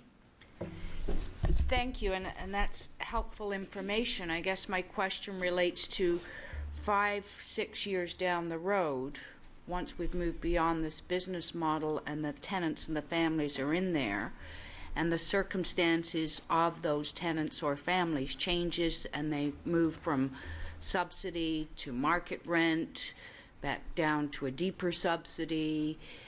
And I know from experience within some of the Peel Living buildings within my ward that I have long-term tenants over a 20-year period, perhaps, or 30 even in some cases, yet their circumstances change.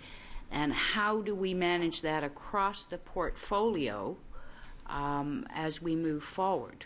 That same mix is not going to exist even a year down the road from people. So the tenant mix that we have in the model is, say, based on 100 units, say example, we will say 40% is a subsidized unit, 60% is market unit. So when there's a turnover of the LGI unit, it will be still turnover as an LGI client. The income may be changed a bit, but when I do the analysis, I'm basing on what's the average income right now as the current standard.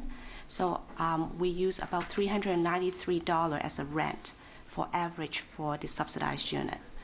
And also I have a 10% buffer at the end. When we look at the debt coverage ratio, it's 1.1.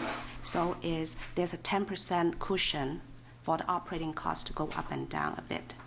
And then during the early year, or during the whole process of the term of the project, any operating surplus will be saved in a working fund reserve, and that working fund reserve is to use to help to cover any fluctuation, increase in costs. So it's like a savings in your bank account. So when it's a rainy day, we have some money to help. When the economy is not doing well, we will use some of the working fund to help. Is that across the portfolio? Is that per individual complex or location? Okay, for the Peel Living, we do it by the program.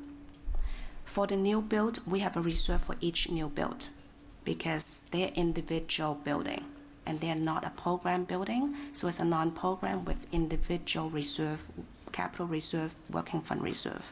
So across the portfolio, it is balanced out. So the averages will always remain the same, notwithstanding the situation of each tenancy. They will have some variation in expenses, but it's not going to be major because we always have to monitor the tenant mix. We cannot say the target we are is 60-40, and because it's not well, we change to 50-50. No, That and I would be a big recognize jump. that, and that's Yes. why I asked the question, Yes. because I think we all know, those of us who have Yes. have older complexes, That's that right. the tenant mix does change, and so the dollar amounts coming in and out would also change. So It does. appreciate knowing That's that. the service manager responsibility to monitor and manage the tenant mix. And then we have anomalies that come in that where we have emergency housing for that is required and for different circumstances, and that I'm sure throws the mix when you're dealing with the financial aspect on one side and a sort of some very personal matters of family situations on another side. So We are talking about maybe a very small amount of exceptional case. So for the whole picture of the project, it should be still viable. And if we see any fluctuation in operation results during the year, the staff will be starting to talk to the operation team and say what is happening. okay, thank you very much. Yeah, can I just ask on when you talked about surpluses Yes. and going into the where those surpluses were going, are we not with they say the projects that we now have on stream that we're building and the last 2 or 3 projects, that any surpluses for those are going into reserves for those projects, so that way there's an opportunity for those projects, especially when we're doing them as joint partnerships, that they have an opportunity to put those surpluses back into the building or back into subsidized rents? Because I think there was a couple, Janet, we're working on that. I think Villa Poloni, and I think there's recent discussions on the Hanson project that those surpluses would go back. So after the time frame that we are supplementing, they can continue those surpluses to supplement rents? I think that's based on the term of the agreement with the agency. So during the negotiation, if they have agreed to put in some back to generate their internal subsidized unit, part of it may be going that way. But in my financial analysis, I could only say there will be a surplus. It's up to our program staff and the agency to decide what is the best for the community and then use the fund appropriately. But are we not, and I don't know if this is for this discussion here, but it should be, that if we're doing joint projects with other partners, that there is the opportunity for those surpluses to stay within that project. One for reserves for capital improvements or renovations or whatever that have to be done, and a portion that goes to help subsidize further subsidies for that. I would really have difficulty, and I would hope that these are negotiated. And you said about the term of the agency. I don't know of any terms that we've done with those agents. I thought they were long term. I mean, there wasn't an end date to those. I don't think there's an end date with Polonia. I don't think there was an end date with SHIP, and that we're going to, that would be their project to continue on forever, if whatever is forever. And that those stay in there in order to make those projects viable and not be a burden on us down the road. Go ahead, talk to the operating. So the reserve itself, because it's pertaining to this individual project, so when there's operating surplus, it stay with the working fund for that project. Okay, that's the main thing that Yes. I wanted to know. So each new build that we have been building since 2003, Yes. each individual building has their own capital and working fund reserve. Okay. So it's easier that you have it separate. If we want to mix together, we could always mix and do analysis. But it's easier we do it all individually, so we could look at individual performance. But every project is expected to make a contribution to capital reserve. We wouldn't approve a project, it wouldn't meet the financial viability Right. test if there wasn't enough money going into a capital reserve to maintain that building over the long run. Our discussion around reserves at the end of a period of time depends on a number of factors. If, for instance, there's a commitment that a project makes related to the provincial funding. Right. So they have to meet certain conditions for 20 years. Based on the contribution being made by the project, we will look at other options at the end of the project. We do have timelines associated with them. So Villa Polonia, we do have a 50-year timeline on the contract, on the commitment. Hanson is, I believe, less than that. We're still negotiating Yeah, I that. think it's 20 right now, but even Polonia started off and changed. Polonia was never 50. It was started off at 20 or 25 and then Yes. ended up going Correct. to 50. Yes. But even at that time frame, like I noticed you've done all your scenarios based over 40 years. Because You've amortized your that's projects. how we amortize the project itself. Right, over Yeah. 40 years. Yeah. Even though the contracts that we're doing, so they're really entirely separate. If it's a 20-year commitment, for example, with Hanson, and it's a 50-year with Villa Polonia, I mean, so that Polonia carries on well over the amortized length of that project, if that's at 40 years. For the subsidized unit itself. Like the 20 years is for the 80% average market rent. So 21 year, they do not have to keep the average market rent to 80%. But for the 50-year for Villa Polonia, is they have to commit and to provide the subsidized unit for 50 year, Right. and generating the 50 unit using their own working fund reserve. Right. But that's because Villa Polonia was heavily subsidized. We were able to tap into a lot of government funding to support that project. So we're extending their commitment to affordability and to rent geared, self-funded rent geared to income subsidy for the 50-year period. And they also are giving us access to put people from our waiting list at our cost in for 50 years. Oh, absolutely. I have nothing wrong with it. I'm not saying, But every project is different. But the key for me is, though, that their surpluses stay with the project, that we don't take their surpluses away, and that then I truly believe down the road, then you start to run into problems. Because it's an opportunity for them, if they create surpluses, there's an advantage to them. At the end of it's a 20-year term or 50-year term, they can still continue with that surplus subsidizing, and it's less people that we have to subsidize. Well, we want it to be attractive to community partners, absolutely. Yeah. But if we say to them, you know what, we're going to take your surpluses away at the end of 20 years, and we're going to do something else with it, no, you can't do that. I may jump in here. I think that's been one issue that that you and I have had a lot of discussions and meetings over. Yeah. The question that you raised is a very important one. The issue is, do we register? I mean, it's up to the legal people, I guess, how we do that. But do we register that in title to make sure that a council in the future couldn't pool that reserves together? Right, take and it do away. exactly what you're talking about, and you have nothing left. So I think it is something that we need to talk about for the future in any project that we do. Absolutely. Because I think it is the right way to go. Yeah. So, Okay, thank you. so maybe staff could take that back and still we talk about that, how we do that Yeah, for the so- future protection. Something else for Patrick to work on. Yeah. Okay, if there's no other questions, thanks, Emmy, very much. And then the next part of this is the Peel Living and his housing provider. I'm just not quite finished.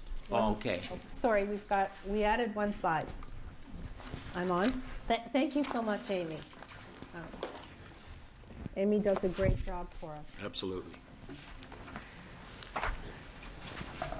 So what we thought we would do, because there is a report on the Hanson project on the agenda, we thought we would talk a little bit about this project today. And, on the heels of the financial viability modeling. Hanson is a 205-unit proposed affordable housing project on the Queen Street corridor at Hanson and Queen in Brampton. The first 2 floors are commercial space and will be owned by the developer. And beyond that, the project sponsor is Supportive Housing This in is Peel. pretty important to listen to. So Supportive Housing in Peel will own the building. The first 2 floors of commercial retail space will be owned by the developer. So there's a co-ownership model that we have to manage. The project, as I said, will provide 205 units.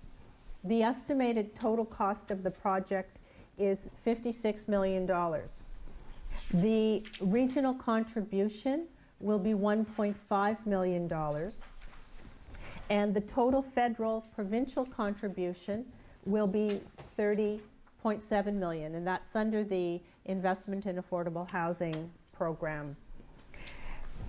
SHIP is putting in an equity contribution of almost $1 million, and then they're assuming a mortgage through Infrastructure Ontario in the neighborhood of $24 million. So we have to meet all of the criteria. We have to satisfy the Infrastructure Ontario criteria, and their criteria was that there be a lender equity, hence the almost $1 million in lender equity.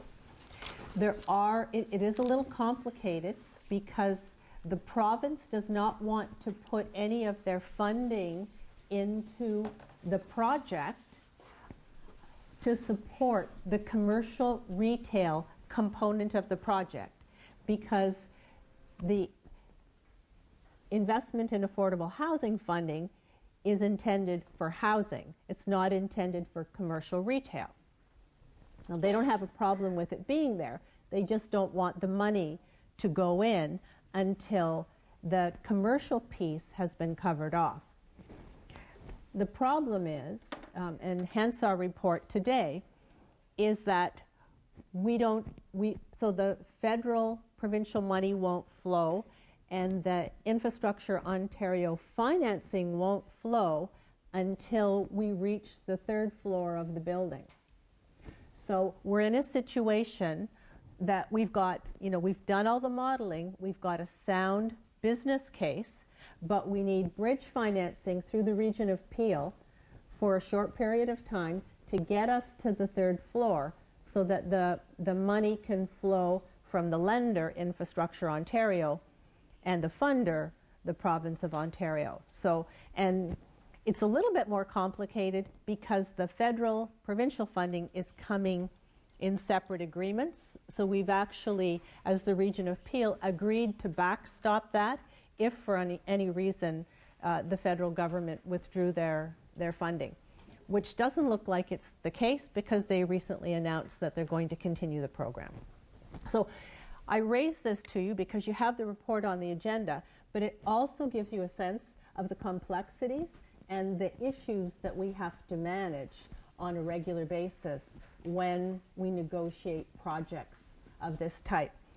Further complicated by the fact that the funding, the provincial federal funding, has very tight timelines associated with it. So if the province doesn't get the money out to the service manager, Peel, and if we don't get our shovel in the ground by a certain date, then we lose the funding and they lose the funding from the federal government. So we're working under very tight time constraints, and once we sign a contribution agreement with a project, the clock starts ticking and we have 120 days. And if we don't sign the contribution agreement, we're in a position to lose the $30 million, or at least a portion of it, the first installments towards the $30 million. So I raise that because it gives you a sense of the complexity associated with new development. So let me just take you to a couple final comments. Yes, on Hanson? Certainly. Mr. Chairman, while we're on this discussion, would it be appropriate to pull the report H3A3 forward? And I would be happy to move the recommendation. Yeah, we're in council, so if you'd like to just move that forward, we could, or move the motion. I would move it forward and move the motion so that it's been dealt with. Okay. You all have that? You all know what we're talking about? I have a seconder for that, Councillor Pelletier. All those in favor then, if there's no question, motion is carried. So I'd like to do the next part of the presentation first, and then, oh, sorry. It's in your agenda under Human Services, and yes. I had a question on that, Mr. Chairman. Okay, sorry. I had my name on the, and so did Councillor Starr. Okay, I'll go down to the questions and just to make sure we have the answers. Councillor Starr. The question I had is, Janet, if you could give us another slide or another breakdown of what you told us verbally, the breakdowns, what the percentages are, et cetera, et cetera. I think I tried to catch those for the Hanson project. For the Hanson project? Yeah. I don't see, I don't know unless I've missed it. Is it in here? It's in this It should be in the council report. Oh, the council, okay, so that's the same one you're referring to. Yes, I just thought I just added a slide and comments to help the Okay, that's discussion fine. I related. saw that, but I wasn't sure if it was correlating. No, we Thank added you. that in Yeah. after. Yeah, I saw that. Yeah. Yes, Mr. Chairman, thank you. Janet, you mentioned that this bridging funding is for the first 2 floors, commercial floors, 3 floors of the building? Well, it's to get us to the 3rd floor. It's not to cover the costs of the 3rd floor. It's to cover the startup costs associated with a new development. So parkland fees, the purchase of the land, we have to show a purchase of the land, you know, the sale documents to Infrastructure Ontario. We have to pay the development charges. And what we've done is prorated the costs that are associated with the affordable housing component out from the total costs, so that the bridge funding will cover those costs. They won't cover costs associated with the commercial retail startup costs for the project. So the commercial retail would pay its own development charges. It'll pay its own building permit fees, that portion. That's correct. Upfront, including, and the region will kick in the rest of the money needed. That's correct, yeah. Okay, that's fine. Thank you. Okay. All right, then we'll move on to all those in favor now that you still understood all of that. Oh, Councillor Moore, I'm sorry. Thank you. On the matter of the 2 commercial floors, they're going to be owned and operated by the builder. That's correct. Is the builder then allowed to sell the commercial space? How is the contract structured? Because presumably we have a longer-term agreement with the other part of the project. So, Pardon me? Yeah. Sure. Do you want to come down, Janice?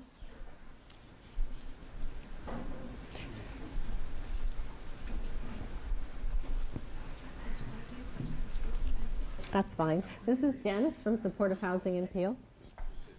I have a cold, so bear with me. Sorry. I'll stick with health. We're currently developing our MOU and agreement for the commercial retail with the developer, and looking at all those aspects around first right of refusal to ship, if there's an opportunity in the future, and also looking at the vendors who would go into those spaces. so there is some control measures Absolutely. in place. So even if they were to choose to sell it, you would not only have the first right of refusal, but an opportunity to decide whether you'll enter into a contractual agreement with the new operator? Okay, thank you. Thanks, Jen. Okay.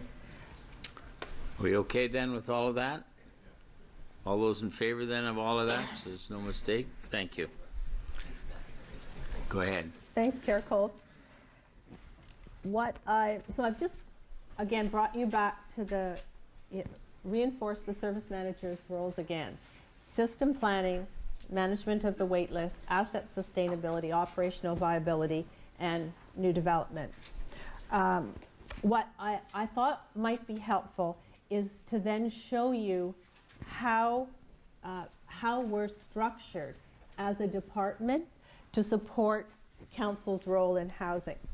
Because we're organized as a department to support a number of program areas, there isn't a housing division per se.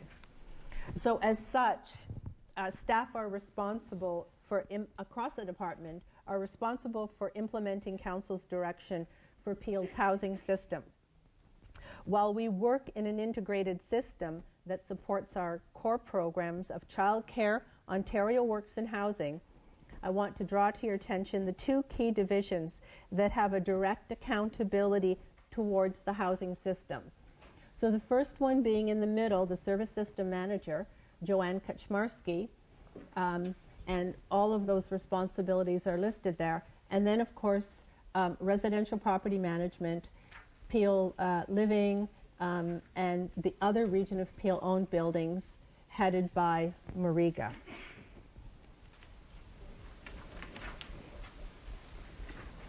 And you can see, just let me point out that Client and Community Access under Juliet Jackson has responsibility for the homelessness program.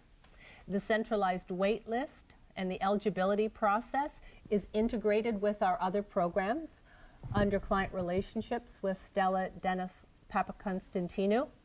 The strategic development, strategic planning, the development of our housing and homelessness plan, Home in Peel and Peel Renovates are all part of strategic planning, policy, and partnerships under Lisa Duarte.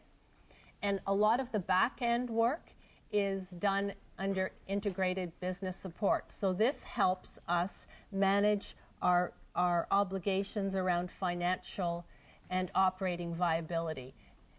Managing housing appeals, the rent geared to income subsidy.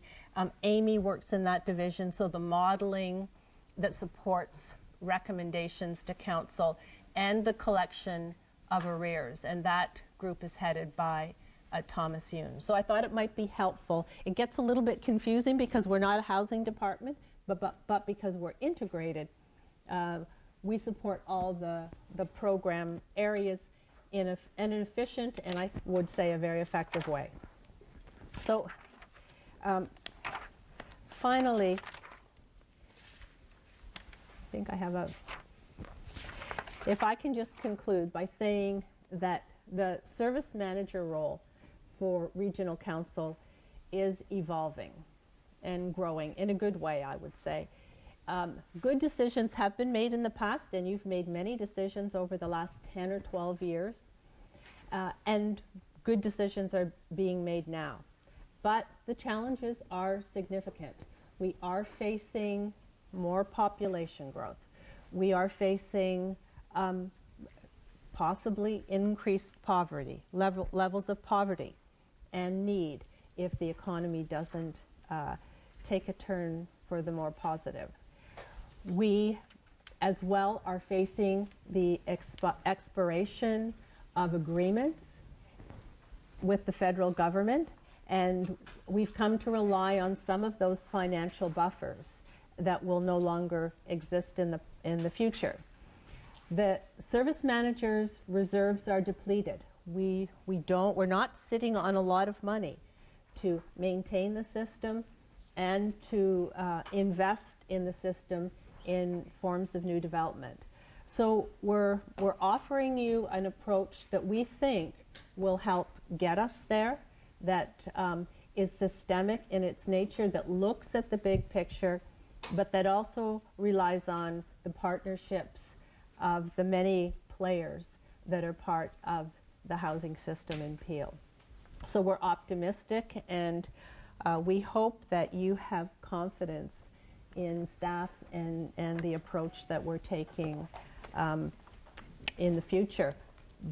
But we're not out of the woods, and we need to have the type of future discussion that you've alluded to today. So thank you for your time. I'm going to let Chair Kolb pass you over to Mariga to talk about Peel Living.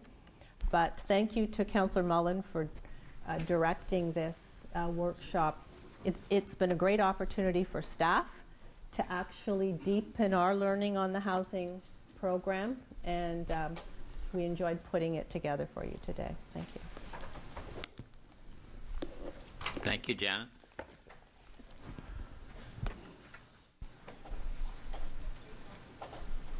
Mr. Rodriguez, would you like to come forward?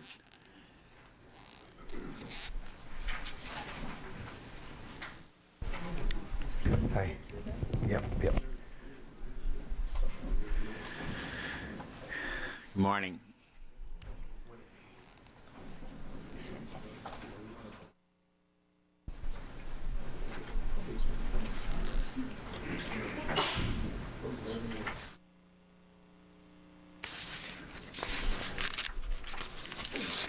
This is actually the last presentation we have. Then maybe we could do Peel nonprofit, and then we'll have lunch after that.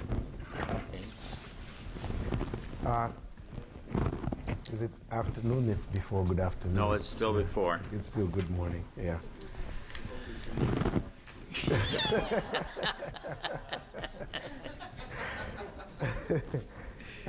I'll take that as a directive. Yeah, I know. I think just to recontext how we decided to do this all together today was partly because I think context is sometimes everything. And doing them together, I think we were hoping would be able to get people to understand the distinction between Peel Living and the role of the service system manager. I know we've had this conversation in our board in various, scattered ways, but again, through the urging of Councillor Paul and Pat Mullen, we said, let's have one workshop so that it's very clear where that distinction is. It's also clear from the history that a lot of the things that evolved through Peel Living have now sort of separated out and become part of the service system manager. And people ask me, how is it to work for the region of Peel? Because, people who I knew before I came here.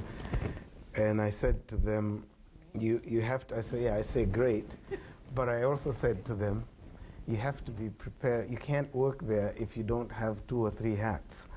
So, and part of the discussion that we're having here is about the 2, 3 hats that we all have to wear at various points in our work in housing. I'm hoping that at the end of my presentation that we will have a little bit of clarity, a lot of clarity about the role of Peel Living, first of all, and also a clear sort of demarcation of where our role as board members regard to Peel Living and our role as service managers is going to become more clearer. I won't necessarily read through the PowerPoint. It's just a guide. First of all, I just want to thank Janet and Patrick for the 2 presentations. It's always good to sit back and take a look about where the history of the organization and how it evolved. And in addition to that as well, to get the kind of understanding that we got here about the emerging role of the service manager, which initially was actually just supposed to administer the RGI pieces, but has become more and more robust. And as the region has taken greater and greater ownership from addressing the waiting list, issue, it has become a much, much bigger role. The thing I also liked about the presentation on funding was what I have observed over the last several years is the region of Peel is no longer just building new buildings. In the past, under Peel Living, we built, but the province provided all the money, and they figured out the formula about how it works. So we got these packaged products, and we administered them. The demonstration by Amy is not a very frequent occurrence at the municipal level at this point, and that's developing a smartness to not only know how to build, but to build with enough subsidy in it so that it actually is a social housing product. Because anybody can just build a set of bricks. So I thought for me that that was really heartening. So the purpose of this slide here is just to introduce then Peel Living as, yes, in Patrick's presentation, he talked about in the 70s, municipalities were considered part of the new community capacity to deliver social housing, and the region of Peel jumped on board with the formation of the Peel Nonprofit Housing Corporation then. It has evolved over time to being the largest housing provider, because it also evolved not only as a provider of housing but a developer. And I think those of you who have been part of that history will remember that evolution to developer. And actually at some point it was generating revenue for the region, because the region got so good at it, in addition to just delivery of the housing. So in any case, the actual Peel Living housing programs are an amalgamation of the federal, provincial, and the municipal housing funding sources. And I'll speak a little bit about that. But I think what's important at this point is for people to remember the two hats. So the hat that they wear as regional council, and the hat that they wear as board of directors. And that hat that they wear as board of directors is very similar to what other board members who run these other 48 housing providers wear in what they do in terms of their duty to the corporation. Moving right along. I thought it was important, we heard the history. I thought it was important for us to sort of show this slide, because it connects the history that was provided for us with how, in fact, that history played out in terms of the number of units that we got under the Peel Living building profile. So before 1976 are most of the OHC ones that then became part of the Peel Living.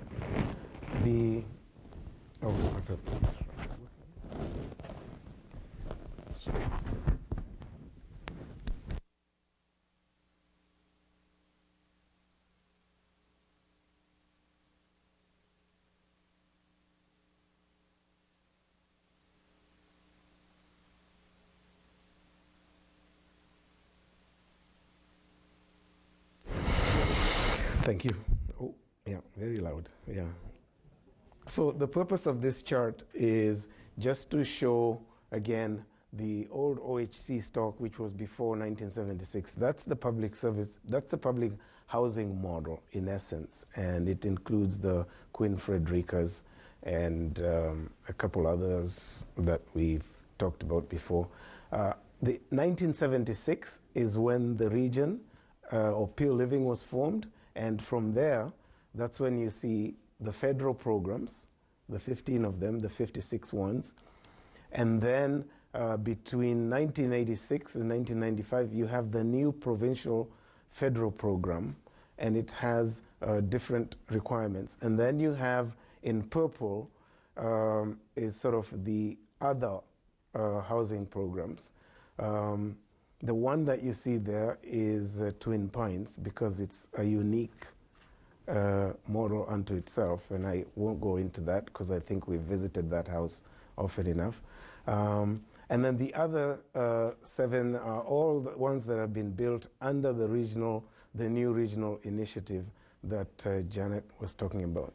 I will say that on title of Peel Living, we have the Section 27, we have the Section 95, and we have the FP Uni. The regional housing, and then the Regional Housing Corporation. The bottom, other and new development, other than Twin Pines, are not on title under Peel Housing Corporation. So those, in fact, we just manage them. Peel Living manages those as one of the other programs.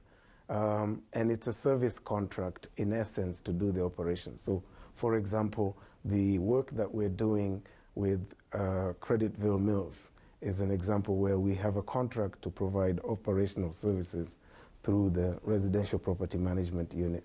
The ownership of that building is with the region of Peel on a transition basis, I gather at this point, with the intent of moving that capacity down to the provider. So I thought I connect a little bit of that. I also wanted to make one more point, and I was going to address some of the questions that Katie Mahoney was asking about, and that is, from a service manager point of view, they want to see one balanced book in relation to all these programs. But from a provider's point of view, I have to manage those programs, or staff have to manage those programs very distinctly. They all have different conditions. And the federal ones are the ones which have a much more aggressive business model. And so for those ones, the building was designed to generate enough subsidy to subsidize the people who are already in it.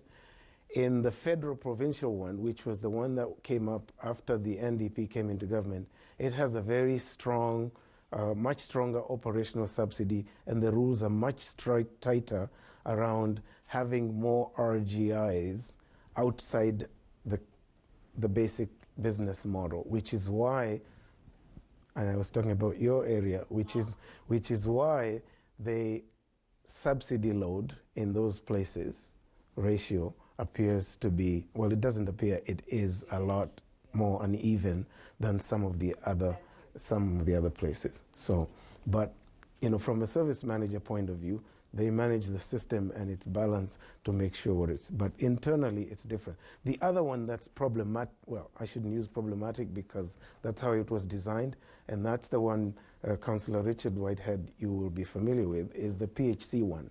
And that's another one that's a total subsidy. In fact, the way the system is built, the way the programs are designed, they are a bit of a disincentive to create a mixed community. You lose money if you increase the number of markets there. And that's really the disincentive that's problematic from that old program and is associated with some of the failures and problems that eventually led to even the provincial government abandoning that program.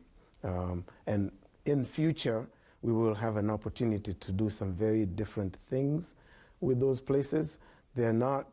They also happen to sit on pretty prime land, so they have bigger, their future is actually not as bleak as we might think.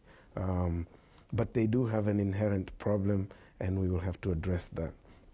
So this chart, in short, represents what Peel Living is, what's on title for Peel Living, the programs that we run, and each one of those programs is distinct.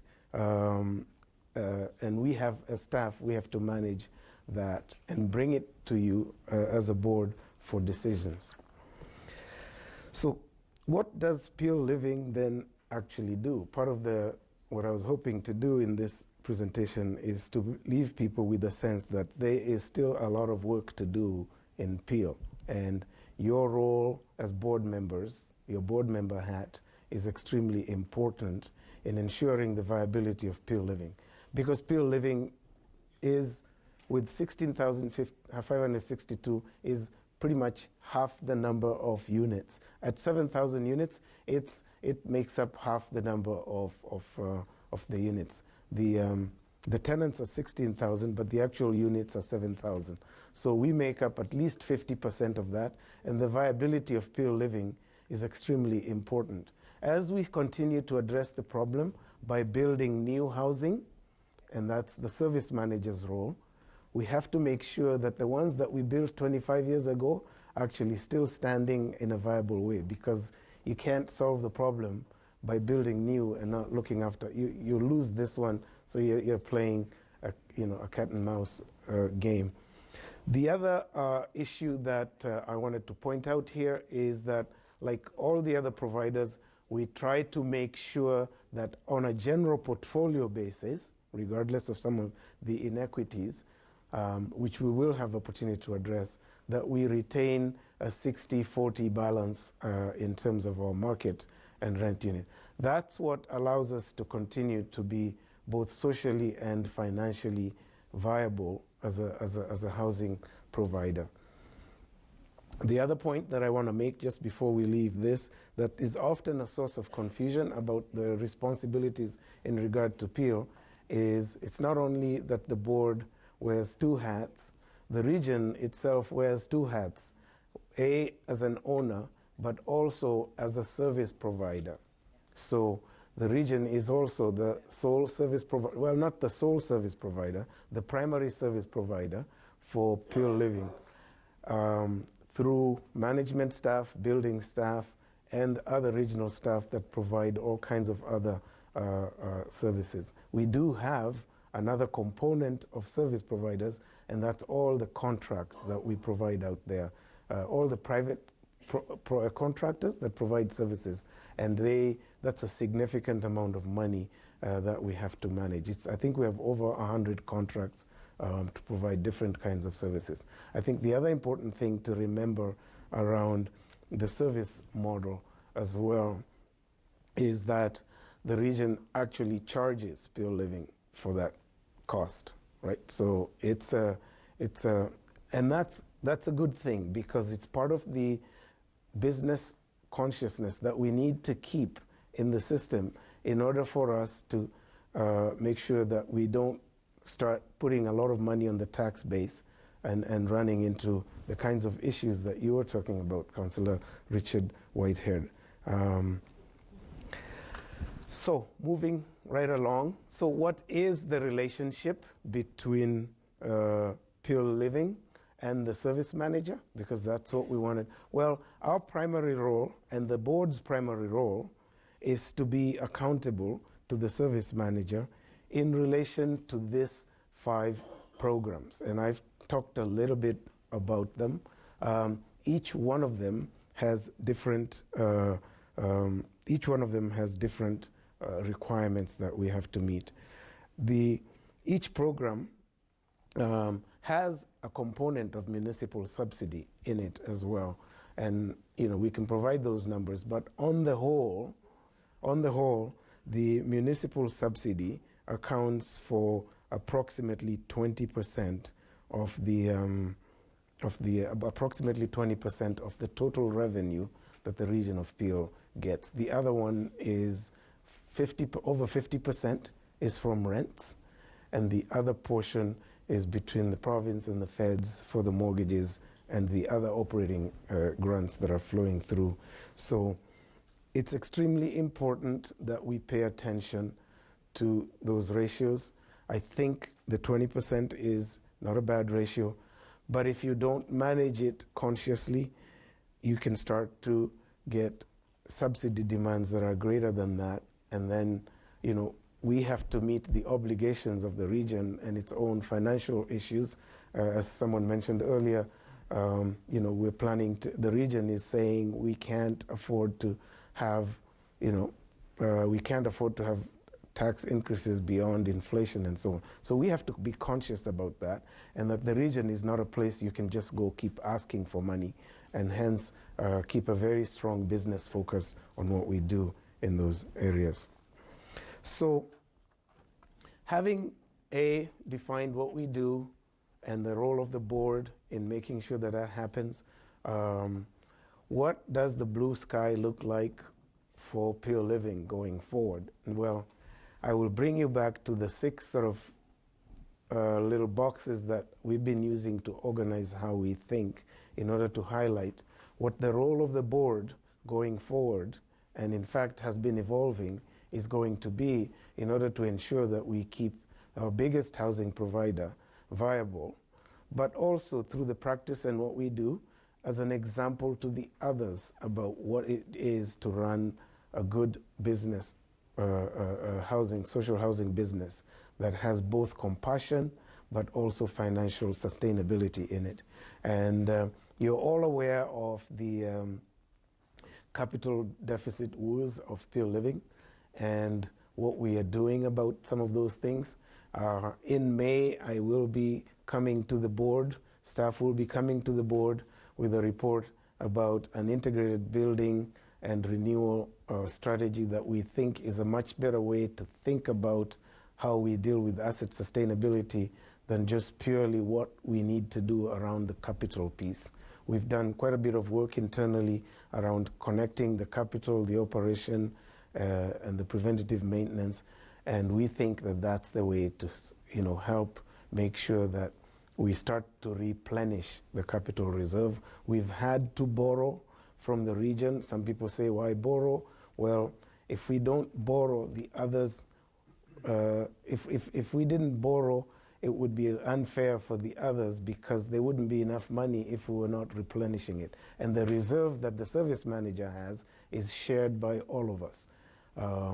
So those are some of the principles that we're having to live up to and responsibilities. And through the board, in a sense, we have those accountabilities to the service manager.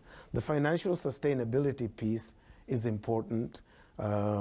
As you heard from the service manager, a number of these programs will start to expire, and they expire building by building. My sense is, in regard to Pure Living, many of these programs, we will probably be at a turning point by about 2020. So even if the stretch is up to 2032, we will have enough in the system at that point that we will probably have to have developed a solid model about how the rest of them come on board. And that's a big challenge. I think it's an opportunity, though, to start to correct some of those problems that we talked about. It's an opportunity to correct the old public housing model that we got and to bring it up to standard with some of our newer buildings and our newer, much more blended and less socially stigmatized communities. So that's the mix of things we have to do. With the new challenges, of course, we are on a continuously looking at how we can improve our staffing and the way we work and how the efficiencies that we need to bring in. At the end of the day, this is all about, creating a tenant experience and creating social value for for the taxpayer as well, so that people understand why it's important to invest in public housing as opposed to just giving people checks and saying, go out there and try and find housing elsewhere. And I'm going to show you, and part of it too there, like the service manager talked about, is that we are also building new partnerships in that respect. We have a partnership with SHIP, we have a partnership with Habitat, and all those are exciting because we're able to move, for example, with Habitat, we're working on moving some of the tenants within Pure Living into home ownership and try to contribute in terms of people's social mobility as well. And even the tenancy piece is done with compassion, but also with a business sense. And I was just going to play back, move it forward. Yeah, forward. Oh, there was no appendix, yeah. Okay, sorry, yeah, it wasn't loaded. Yeah, I was going to show you an example of some of the work we're doing in terms of managing arrears, but at the same time, making sure that, oh, here it is, yeah. So this is an example of what I mean when we say we're doing, it's compassion with good business sense. Historically, you would have just been managing the arrears piece, which, as you can see from there, is with the triangle. The line with the triangle, that's the arrears piece. But what we've done more lately, using an integrated approach in the Human Services Division, is to try and look at all the components at the same time and do a better job on helping the client at the end of the day. So one of the things we did 2-3 years ago is to start a successful tenancies approach. And the impact of that is we started reducing the administration costs that we were having around managing arrears, which is the red line that coming down from the top. We also started to reduce the amount of write-off. Sorry, the red line is the write-off. I think the blue is the administration one. So when you add up the total savings from not taking everybody who is owing money to the lawyer, and if you add up the cost of reducing the amount of money we ended up losing in order to have low arrears but high write-offs, if you add up those costs, they net out to be actually cheaper for us to work with a little bit of a rising arrears rate and managing it different. And that's the line with the triangle. If you flip over to the next page, because someone will say, well, you still have an arrears problem. Well, maybe we do and maybe we don't. So here's how we look at it. If you look at this chart, you'll see that when you actually break down the so-called arrears, that we are spending so much money on lawyers that we end up writing off and we end up having to spend so much staff time on, you will notice that in fact most people, you'll notice that 32% of the people, which is the bars to the left, actually owe less than $1,000. For the most part, when you look at that a little deeper, what it actually represents is people who cannot pay your rent with one check. So they have to wait for the 2 paychecks within the month. So they hold half, the other half they buy the food, the other half they wait for the other half, and by the end of the month they pay you that money. We tend to run our arrears in the first 10 days, so those people automatically show up as arrears, and it's easy for you to think they're a problem, but for most of those people, actually, they've been doing that for the last 20 years, right? And you know, it's not money that's lost, right? It stays in. The second group is the people who, another 30%, who owe between $1,000 and $2,000. Typically, those people would be in some problem or the other because they're starting to owe more than 1 month's rent. And what we do with that group of people, that's where we have aggressively started to do face-to-face conversations, understanding whether this is a person or family that used to work and has lost a job and what the circumstances of those people are.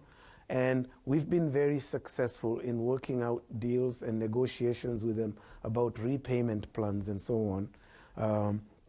And if we deal with those two that way, it means that for the most part, we actually keep the revenue for that 60% group and don't have to write it off because we just assumed anybody in arrears, we need to take them to the lawyers.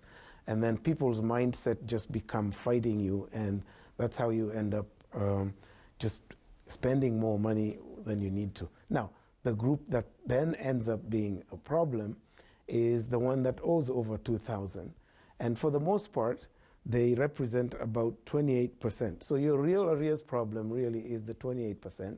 And again, for that group, it's working with them intensely and deciding what the best options are for them. And those options for that group may in fact include what we call a mutual agreement, that it's probably in the best interest of both of us financially that they give us notice of vacate. That way, notice to vacate, sorry. And in that way, we don't expend extra money taking them to lawyers and so on and so forth. And we think doing it that way has really allowed us, again, to reach some of the objectives around good business as well as exercising compassion. You'll be surprised how, because the problem with previous system is it becomes a paper thing, you're just sending them envelope. Most human beings, if you call them in and have a face-to-face, it's amazing how you actually end up getting more responsibility from them than you do when they're just receiving a brown envelope. You know, I mean, I'm the same. I receive a brown envelope from places I owe. It's a different attitude than when I get a phone call, right? So it's nothing different there, especially if it comes at dinner time. Yeah. So, and I think I just wanted to highlight that as an example of some of the things that we're doing and in helping us retain both a sense of responsibility for the business as well as meeting some of the compassion objectives. In a nutshell, your role for Pure Living is around governance. Some of those challenges are going to require a different approach to how we plan the future. Some of those older buildings will probably need redevelopment, and that's a lot of exciting work to be done. Twin Pines is already one of those places that we have to deal with that issue. We have to ensure the business piece, like I talked about. We have to ensure that the financial return on the social investment is important, and we have to solve some of the big problems that we have within Pure Living, like the capital reserve problems and the asset sustainability problems. All those things cannot be done, could not have been done with the same person being the service manager and being the general manager of Peel Housing Corporation or Peel Living. And I think that's why it's important that people understand, that we all understand why we need to pay, we need to keep the two hats separate, because the challenge, even just for Peel Living going forward, is quite daunting, and we need to make that distinction important. I think that's my presentation. Yeah. Question, Councillor Miles.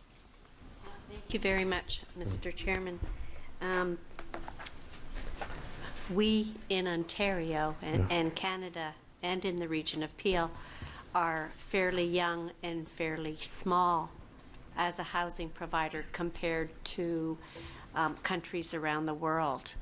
And we have learnt in the last few years as part of the Canadian Housing Corporation and the Ontario Housing Corporation, so many lessons that have been learned across the globe about the way housing providers are looking at the provision of housing to their clientele, not just as a housing provider, but as a human service provider as well.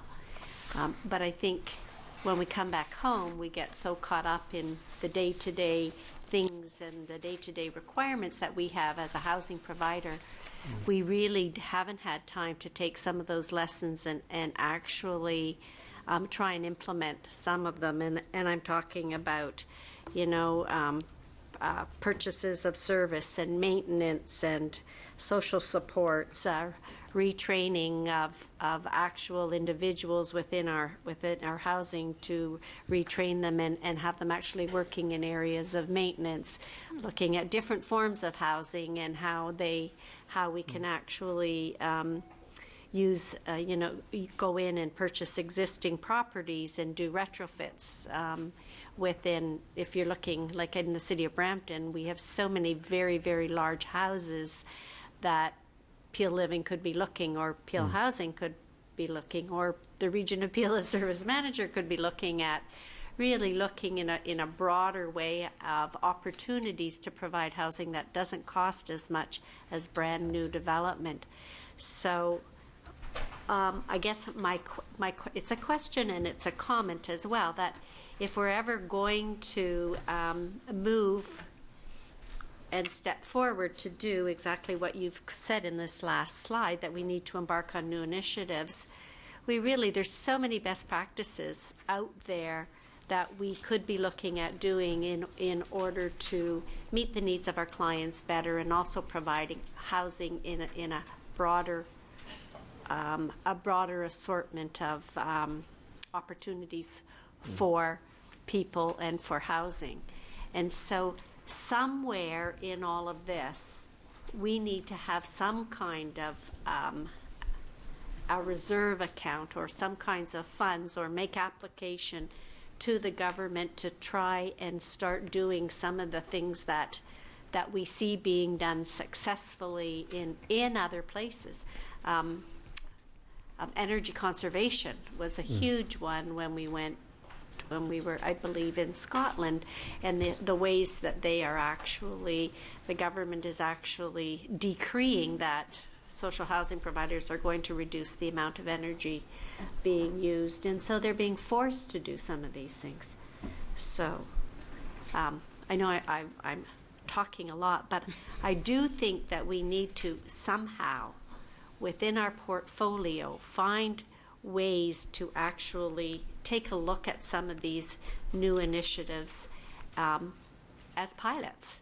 Try them out, see what the results are, and maybe Peel Living as a corporation, maybe we do those pilots first, and then those pilots actually become opportunities for us as service manager to allow some of our other housing providers to implement them. Because I think when we look at Europe as an example, they have been under a lot more financial stress than even we have here in Canada. And as a result of that financial stress, they have been looking at innovation and ways to better serve their clientele. So it makes good sense to me that we should be looking at some of these benchmarks, some of these pilots, and finding a way to fund them, whether it be through existing service manager dollars or existing programs that the government is putting out to try and implement them, so we can be moving forward. Okay. So there's just as a quick, and I agree. Those are the opportunities that we now have. Not that we didn't have them before, but I think just to double back on the previous discussion, having clarity about the role of the service manager, so that Pure Living, for example, we no longer look after the wait list. We don't do the mediated appeals. Those are moving some of those responsibilities up to the service manager to look after on a system-wide basis, allow us to, in fact, begin to innovate on in a very real way with the direct, objective of helping our clients and our tenants and how we can move them along, as opposed to trying to think about whether we're in charge of developing new housing for the system or whether we're in charge of looking after the waiting list for the whole system. It becomes very complex for the corporation. So the discipline required for us to be able to do that, I think, is beginning to emerge through the picture that's painted here today. Yeah. So maybe, Marigas, you could take that as direction and then come back again to Pure Living on some of these issues and suggestions and in the future. Yep. Okay. We have, Mr. Chairman, in the past actually documented some of the innovations that we felt could be implemented. So we probably just need to look back at some of these initiatives and find a process or a form in order for us to start looking at innovation as a component of what we do. Yeah. Okay. Thank you. Councillor Mullen? Yes, thank you, Mr. Chairman. And very briefly, thank you very much for the workshop and for the information. Very complex, and I think it's important that not only the councillors get an understanding, but certainly the media, who has been very critical over the past number of years about Peel and our long waiting list. I think there's been a number of questions that should be answered, and look forward to them coming back. The bottom line is there won't be much land in the future, and there certainly won't be a lot of money in the future. So I think we're going to have to try and figure out what are the priorities and how we do those priorities best. I think we're going to need partnerships, and I think we do have an opportunity. I've said it many times before with the fact that we're being mandated basement apartments. I think there is an opportunity for a partnership there for those who would like to see possibly Peel manage some of those basement apartments, for those who would like to get into that. So I think there are some opportunities, and I just thank everybody for the work that they did to prepare this today. Thank you. If you want to move a motion receipt, then I'll take that, but I have one more speaker. Okay. Councillor Starr? Yeah, I thought Janet might have been back because I had a general question. It was way back, and can I ask that now, Mr. Sure. Chair? It refers back to, I think, way back on slide number 24, where you were talking about the homeless program and new programs. And I think you mentioned $25.6 million or $25 million allocated for that area. That's correct. Can you elaborate? That's $25 million Gross. gross for a homeless program? That's correct. It includes the operation of shelters. It includes emergency shelters, transitional housing, so in Peel Youth Village, Angeles Place. It also includes housing in what we call domiciliary hostels. So those are more long-term, semi-supported living environments. It also includes homeless prevention, rent banks, energy funds to help people who might have gotten into arrears, or first and last month for someone who's looking for housing and doesn't have the last month's rent to put towards new accommodation. Is that an annual budget? It's an annual budget, yes. Yeah. And I'd like to get further details on that, simply because I met somebody recently who had a problem, came to Peel, went specifically to Peel because he says, we have a motel that I can stay at for a while. He's from New Brunswick, and he's staying there. And his answer was that he was homeless, so we took him in. I mean, I just think I don't know what the system allows or how flexible it is to take people from other communities or other provinces. And how do we justify that? Because we fought so hard not to pay Region of Peel or the City of Toronto. And I'm just wondering how we monitor the system, and when we're spending for this overall transition, homeless, we're spending $25 million per year. That's a lot of money. So would you like to bring a report back to that? I'm just asking. I don't need it today. No, certainly. Yeah. Okay. We have reported on homelessness and the change to the funding that happened in the last several months. It's a direction moving some dollars from the social assistance system to the housing system. So part of the dollars you're seeing in that $25 million are dollars that have been moved from social assistance into the housing system, but our net costs to Peel are about $15 million, but happy to bring back a report. I just need more information, because I just don't. I would hopefully the system's not being abused. That's what I'm really getting at, and that if we can bring something forward and let us know a little bit more about that, I appreciate that. Thank Certainly. You. Okay. Plessia, will you second the motion to receive all the presentations? Councillor Sprovieri. Just a minute, Councillor Sprovieri. Thank you, Mr. Chairman, and also Janet, when you bring back the report. Janet, when you report back to us, could you, when someone applies for, goes on the waiting list, do we ask where they're living presently? Where they live, the people, when they apply when they're on the waiting list? Yes, we do. We do. And so can you also, give us an idea of when you report back as to, where generally speaking, where these 16,000 people are living while they're waiting?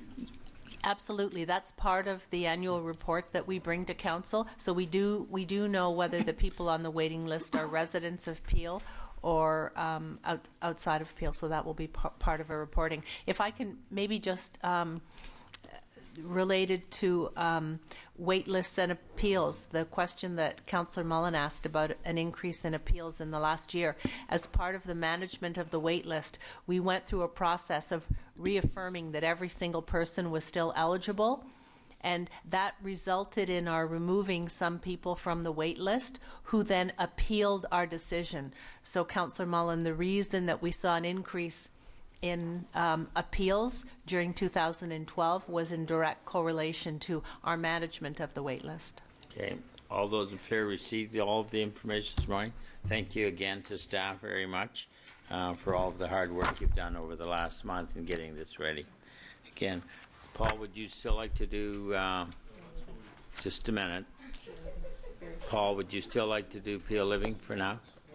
Okay, so we'll recess out of council to Peel Living then. Go ahead, sir. Thank you. Moved by Councillor Carter, seconded by Councillor Mullen, that we're starting the Peel Living meeting at 12:25. All those in favor? It's carried. Thank you. First item is declaration of conflicts of interest. Seeing none, approval of the minutes. It's moved by Councillor Crombie, seconded by Councillor Fonseca. Any comments or questions on that? Seeing none, all those in favor? That's carried. Thank you. Approval of the agenda is moved by Councillor McFadden and Councillor Miles. Any changes? Seeing none, all those in favor? It's carried. Thank you. We have no delegations today. We have one report, is the 2012 Residential Property Management Community Initiatives for information. It's actually a very good report. It's moved by Councillor Mullen and seconded by Councillor Moore. Councillor Miles. It is a good news story, Yeah. and it's great to see residents involved in this way. I think it brings about pride in their community. So Absolutely. It's good news. Thank you. Yeah, thank you very much for those comments. All those in favor? That's carried, thank you. We have no other communications in camera, any other business, so it's moved by Councillor Dale, seconded by Councillor Thompson. Adjournment. Thank you. And I really, truly do appreciate all morning being spent on the housing issues and that. It was very informative, and I thank all the staff involved for doing that. It was great. Thank you very much. So We'll go back to you, lunch Mr. is Chairman. at the back, so. This Grogan guy is one of the drivers behind the anti-colonial tire thing. That's what it's all about. Really? Yeah. What, he doesn't want the goddamn... Oh, because of the pollution is going to be... Oh, for God's sakes. And we've sent him information about Tier 4 diesels and what the federal government is doing, how it's cleaning up the act. When Patty asked me, should we let him speak, I said, I don't know if you noticed, but Mississauga and Brampton don't let their clowns in the building, and we shouldn't let ours in either, because it just wastes everybody's time. So where is this guy?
Canada in later 2009, and I believe that time it was second year of volunteer embassy.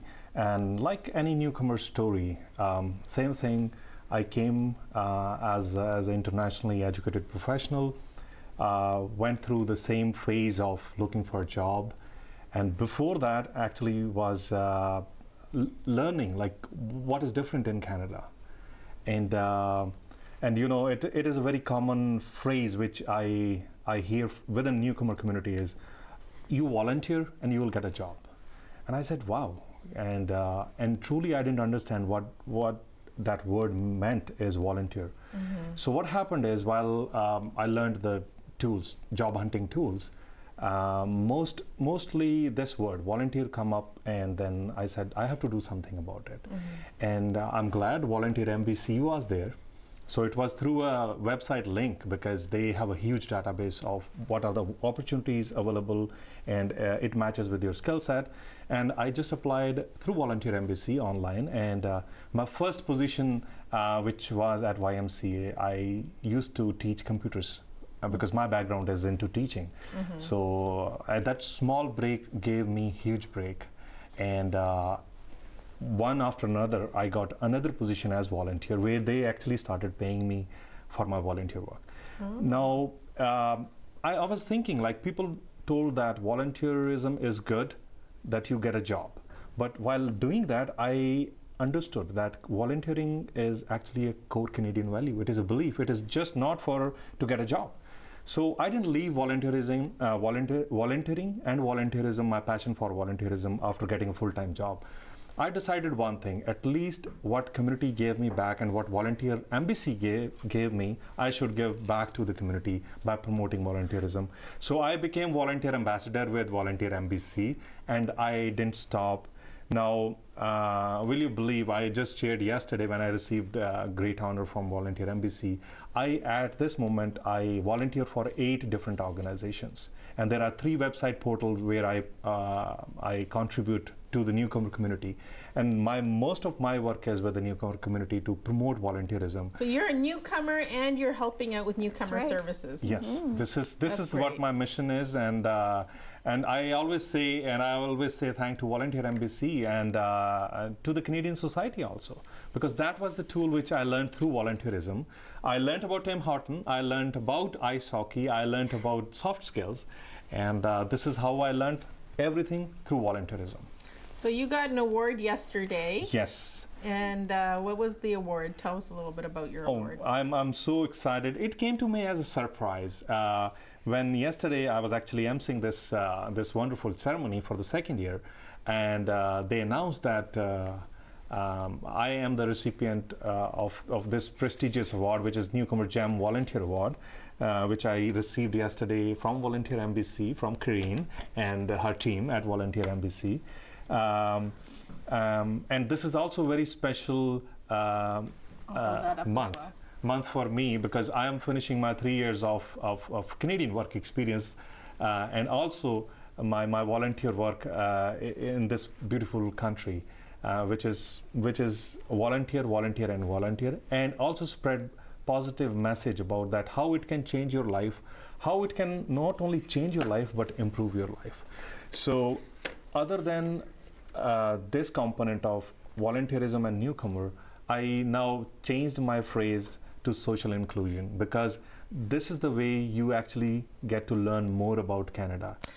So just talking a little bit about newcomers and their experience when they come to Canada, and they hear some of them have to go back to school and re-educate themselves and relearn everything. And you're coming into a new culture, a new language, new attitudes. You have to learn a lot when it comes to especially interacting with fellow Canadians. So people go to school and you learn some stuff there. But a lot of times people are guided to, why don't you volunteer in your field, and, you might get a job. And I think that works out very well, because in doing so, you pick up a lot and you learn a lot. And, you might be the first one considered when a job opportunity comes up, right? Because now you know how things work in an organization or wherever you're volunteering. But the challenge is that newcomers come and they have to work, and they have to put food and bread and butter on the table. And if you're spending your time volunteering, then how are you going to earn some money to put food on the table? And that's the challenge, right? And does volunteering necessarily mean that you're spending 8 hours every day volunteering, or absolutely can it just be maybe like a few hours on the weekend or during the week, maybe in the evenings, or and then you're also working and then you're also volunteering. Some people don't find the value in volunteering. I mean, just as you said, it's not just giving back, but you're also learning. You're also building your own resume. So for those who don't have work experience, and you can throw in all of the volunteer work that you've done, it shows a lot of character when you're handing that resume to a potential employer, and they see, oh wow, you know what, you've got a great education. Sure, you don't have work experience here, but you've got all this great volunteer experience from Canada, and it shows commitment and dedication, and it shows an attitude for that person. Yeah, no, absolutely. I think though what nowadays volunteering, and this is not just for newcomers, this is for everybody, the trends have changed tremendously. People don't have the time, they commute for a lot of hours, and they need to spend time with their families, and so the good thing is that agencies and organizations are a lot more appreciative of that. Before you used to have to commit to, I'm going to volunteer for an entire year and I'm going to give you X amount of hours every week. It's not like that anymore. A lot of the organizations are very flexible. Some of it can be done online. If you're an IT specialist like Sukhjit, a lot of the work he can do online and still not volunteer. necessarily have to pay for a bus fare or buy a car and pay for insurance. You can do it from home. And I also think that for newcomers especially, being involved in a nonprofit organization, it's a far more forgiving environment. You can make mistakes, and people are understanding because you're all there for the same reason. You're all there to help people, and there's a certain attitude, I think, that you're all there to make people happy, and the respect is there regardless of where you come from, regardless of your culture. Excellent. We're going to come back after the break. We're going to continue the conversation, so stay tuned. Give us a call, 905-595-5483. Love to hear from you.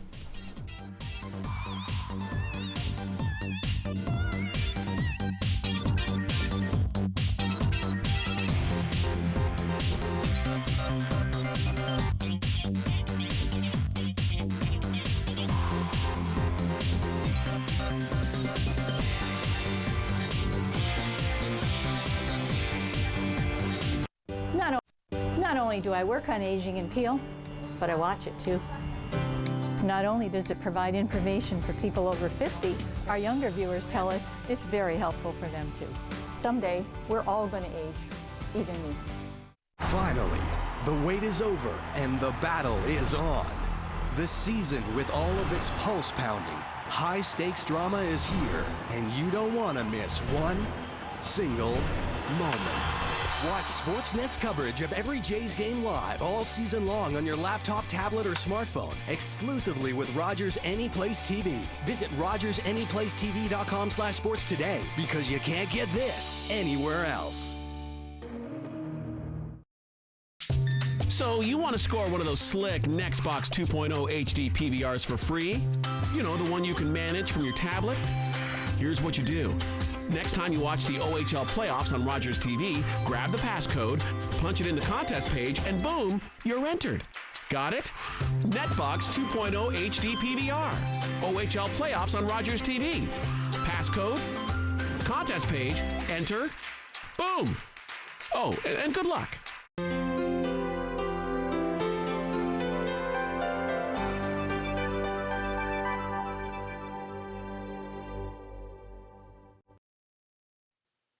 The opinions expressed in the following program are those of the participants and do not necessarily reflect those of Rogers or Rogers TV.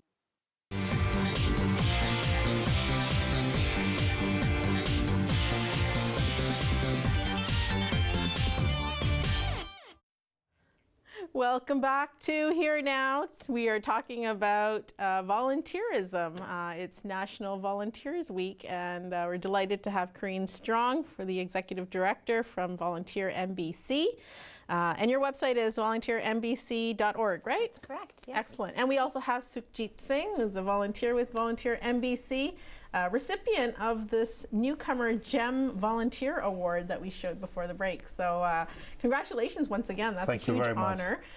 And we were talking about some of the struggles for newcomers, but you know, for a lot of people who are in high school, you have to do volunteer work and you have to contribute 40 hours before you graduate. So I'm sure there's a lot of young people out there that need volunteer hours. And Karine, that's probably a lot of your audience.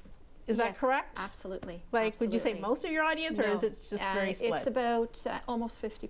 50%? And so I'm curious to know what sort of outreach you do to the schools. Are you out there in the schools and telling people, you know what, sign up with us, we'll find you a place? Yes, we are on a daily basis, and now even more so with the Change the World campaign.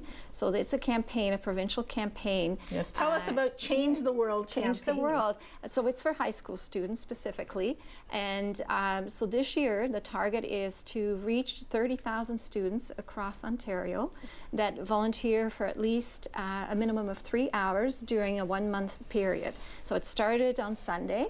And we have, last year we had in the region of Peel about 67 different events, community and school events, where the students could volunteer their time. This year we're doing the same thing. We just had our launch at St. Augustine in Brampton, the provincial launch actually, and the students there are tremendously involved in volunteering. This weekend in Brampton, we have an amazing opportunity for students interested in basketball, interested in face painting, mural painting. We're having an event, I don't know if you remember, but the little boy that was shot a few months back in January, he went to Central Peel, he went to Sir Winston Churchill.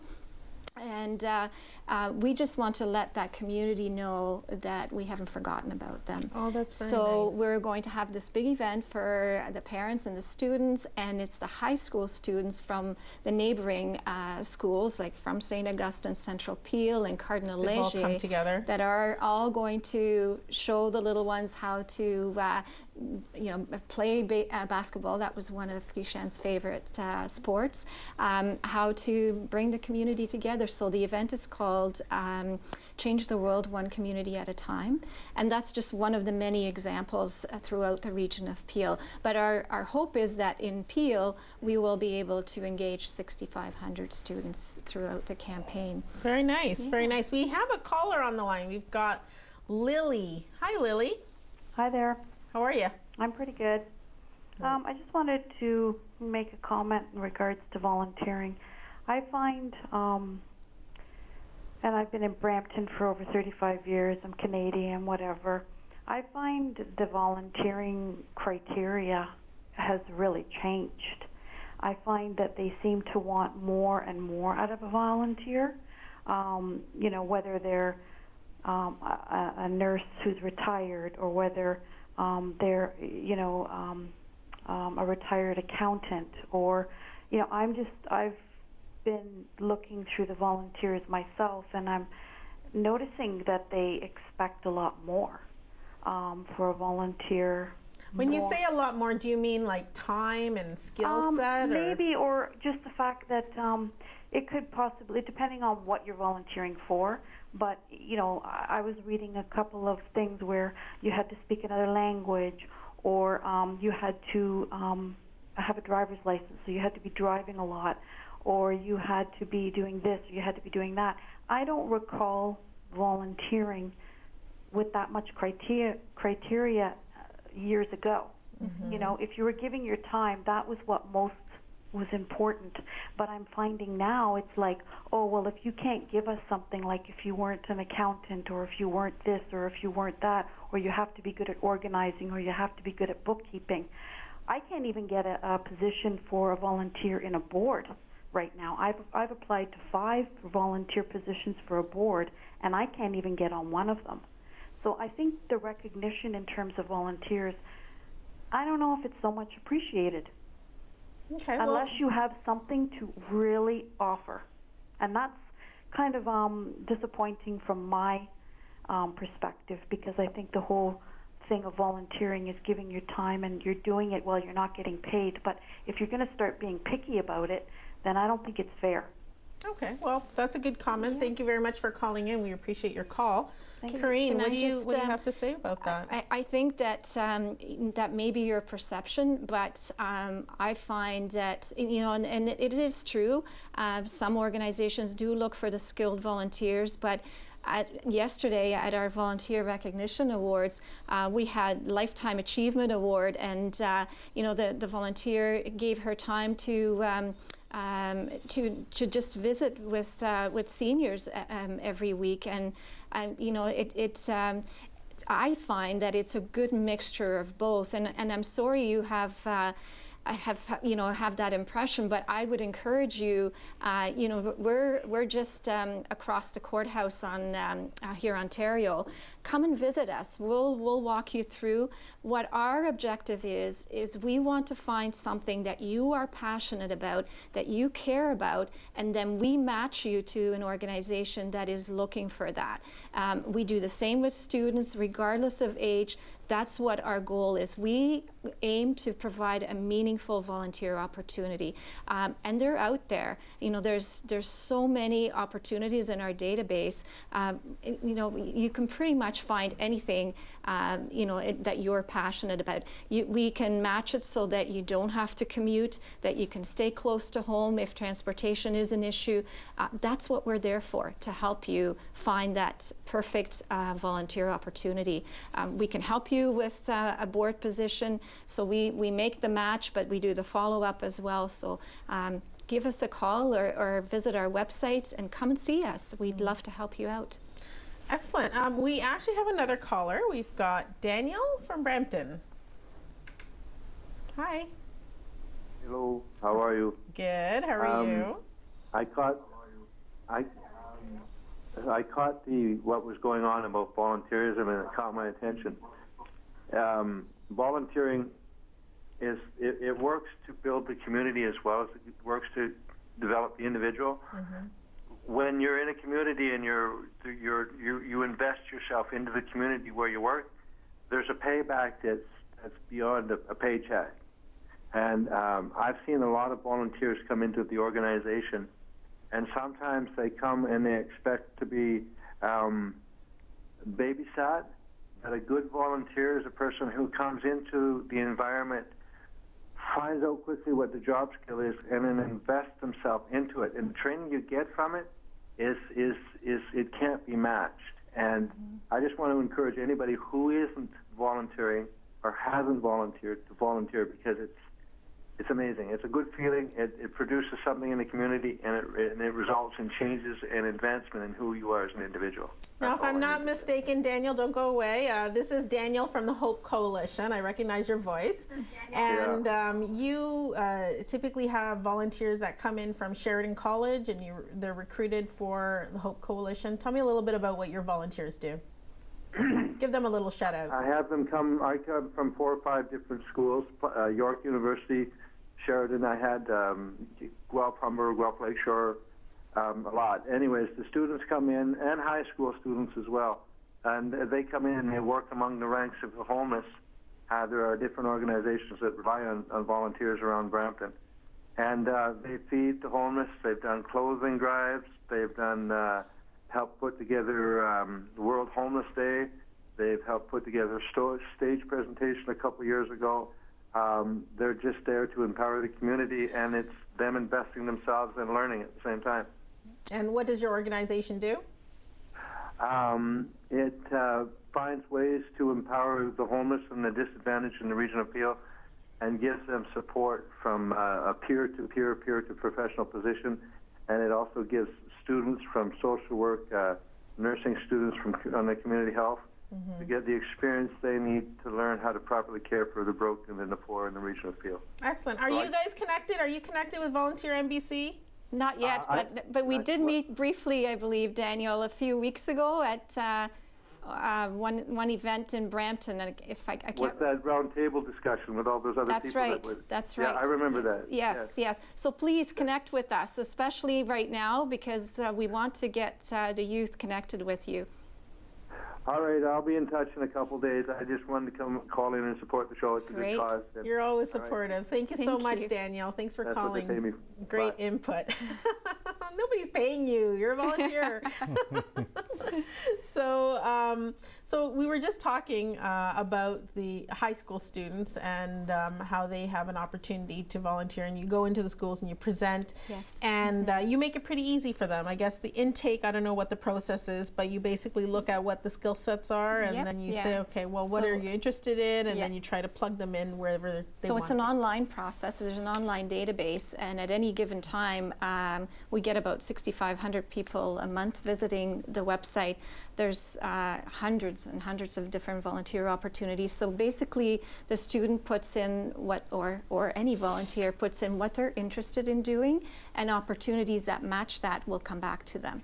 And that's the process you went through. Yes. But you can come in as well. We find that sometimes people aren't comfortable with that, and that's okay. They can come in and they can sit with our referral specialist, and very similar to an interview, we will actually go based on what their skill sets are, what their passion is, and match them up with an organization. Excellent. And that website is www.volunteernbc.org. We're going to come back after the break. Stay tuned.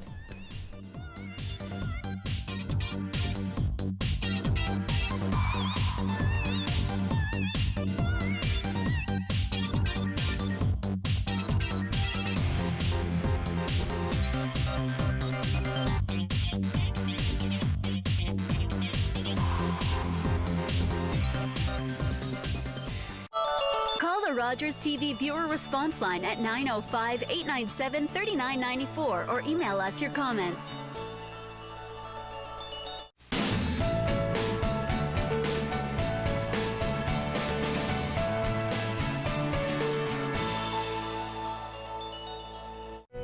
My work begins long before the cameras start rolling. It starts even before I walk through the door. My work starts with you. Talk local? Let's talk.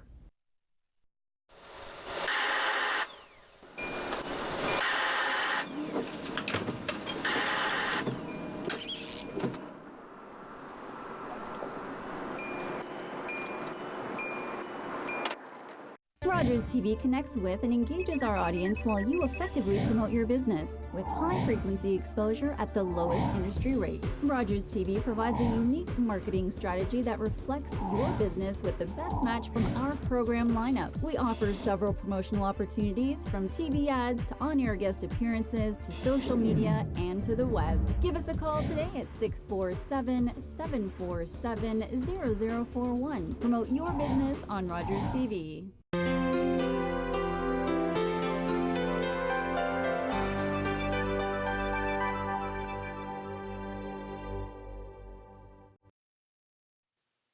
The opinions expressed in the following program are those of the participants and do not necessarily reflect those of Rogers or Rogers TV.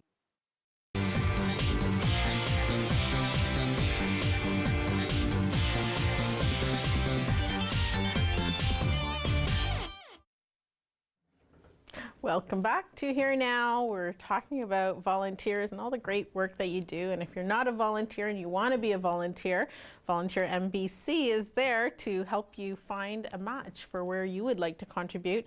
I know that there's all sorts of opportunities for youth, for newcomers, and even the elderly, you know, and women and everyone out there. I mean, everyone can be a volunteer. You don't have to give a whole lot of your time if you don't have it. If you have a little bit of time, maybe a few hours a month or an hour a month or an hour a week if you have a little bit more time, or, you know, definitely I think there's a win-win. I know of people who volunteered and that's helped them get their jobs. I know of people who have learned skill sets during the process of volunteering, and that's helped them get jobs for those of you who don't have jobs. So off the top, maybe you have a few words of inspiration, Sukhjit, to share with the viewers, since you seem to be a star volunteer. I can only tell one thing, that I gained confidence when I started volunteering, first of all, and I could really discover myself. It was actually self-discovery through volunteer work, and especially when I was new to this country, and especially when I didn't hear much about positive about volunteer work. But there was something in me, and there was something with those resources which actually believed in me, and I exactly matched with my skill set, my availability, and what I was looking for. So that is where I see, if you don't believe in volunteerism, see some specialist, which is, and they have a wonderful program, and their website, first of all, check the website, you know. It will Did walk you help through. build the website? No, he didn't. Actually, I did. What you gave input? Yeah. Yeah, I That's gave very input good. at the beginning when they were redesigning their website at that point. Yeah. Karine, final words? Please come and see us. We'd love to help you out. I think it's about much more than giving to the community. It's about making connections, making friends, connecting with your neighbors. If you don't have a lot of time, please consider maybe even family volunteering, where you can volunteer with your family and encourage your little ones to come out and help out a person that can use a friendly visit. Nice. And I want to give a shout out to all the great volunteers out there, and also in our studio we have some great volunteers, our TV camera people in the back, and everyone at Rogers, who volunteers on this show. I want to say thank you from the bottom of my heart. Love you. And everyone else, we love you too. And the poll question, please go online and answer that poll question. What was that poll question? Do you feel appreciated and fulfilled as a volunteer in the community? RogersTV.com/HereNow. We want to hear from you, and we're going to announce those answers next week, how you voted. So we'll see you next week. Have a great week ahead.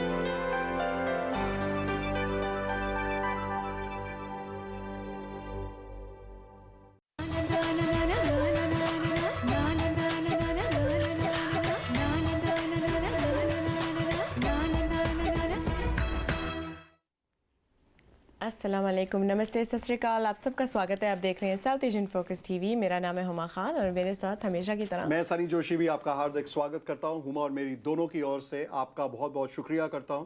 हर हफ्ते आप show को देखते हैं, पसंद करते हैं उसे, और हमारे लिए it's a very encouraging thing Huma जब फीडबैक्स अच्छे खासे आ जाते हैं कभी कभार। बिल्कुल बिल्कुल, आपको तो बड़े बड़े अच्छे अच्छे आते हैं। जी नहीं, आपसे थोड़े से कम आते हैं, आपसे 2 कम हैं। चलिए कोई नहीं, मेरे तो आई डोंट नो मिक्स ही आते हैं। नहीं, आपके काफी अच्छे आ रहे हैं feedbacks. I hope so.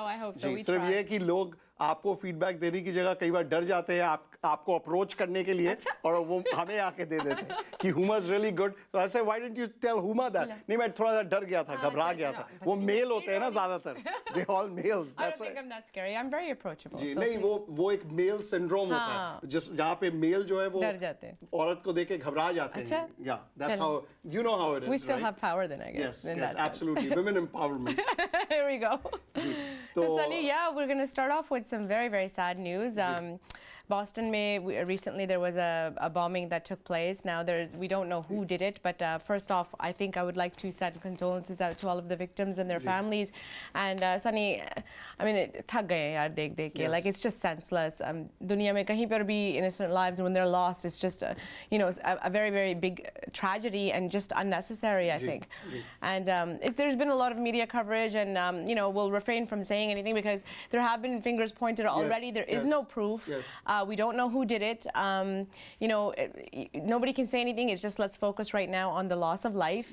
And not just beyond that, there's people killed in Iraq by US bombs, and then there was a party of 30 Afghanis killed in Afghanistan. So it's just worldwide deaths that are just very saddening in this day and age. शर्म की बात भी है हुमा यहाँ पे, और अफसोस की बात भी है अफसोस की बट अफसोस की बात ये है जैसे कि आपको याद होगा पिछले हफ्ते हमारे एक यहाँ पे गेस्ट आई थी she was only 15 years old and you remember she was written a poem she's a Pakistani girl अभी पाकिस्तान में भी काफी deaths because of attacks वो उस 15 साल की लड़की की पोएम सुन के मुझे ऐसा लग रहा था कि the way she put the whole thing It's like, are we getting used to this? इस terrorism को लेके ऐसा है कि अब आस्ते आस्ते we are feeling comfortable about it कि हाँ अगर कहीं पे होता है अगर कम है तो हम उतने में ही बहुत खुश हो जाते हैं कि कम से कम इतने नहीं हैं इतने हैं but it's a very sad thing the sad thing another sad thing is कि यहाँ पे West में we have very very filtered media कि हमें जो दुनिया में हो रहा है we're very oblivious to that I mean Canada is still a little bit better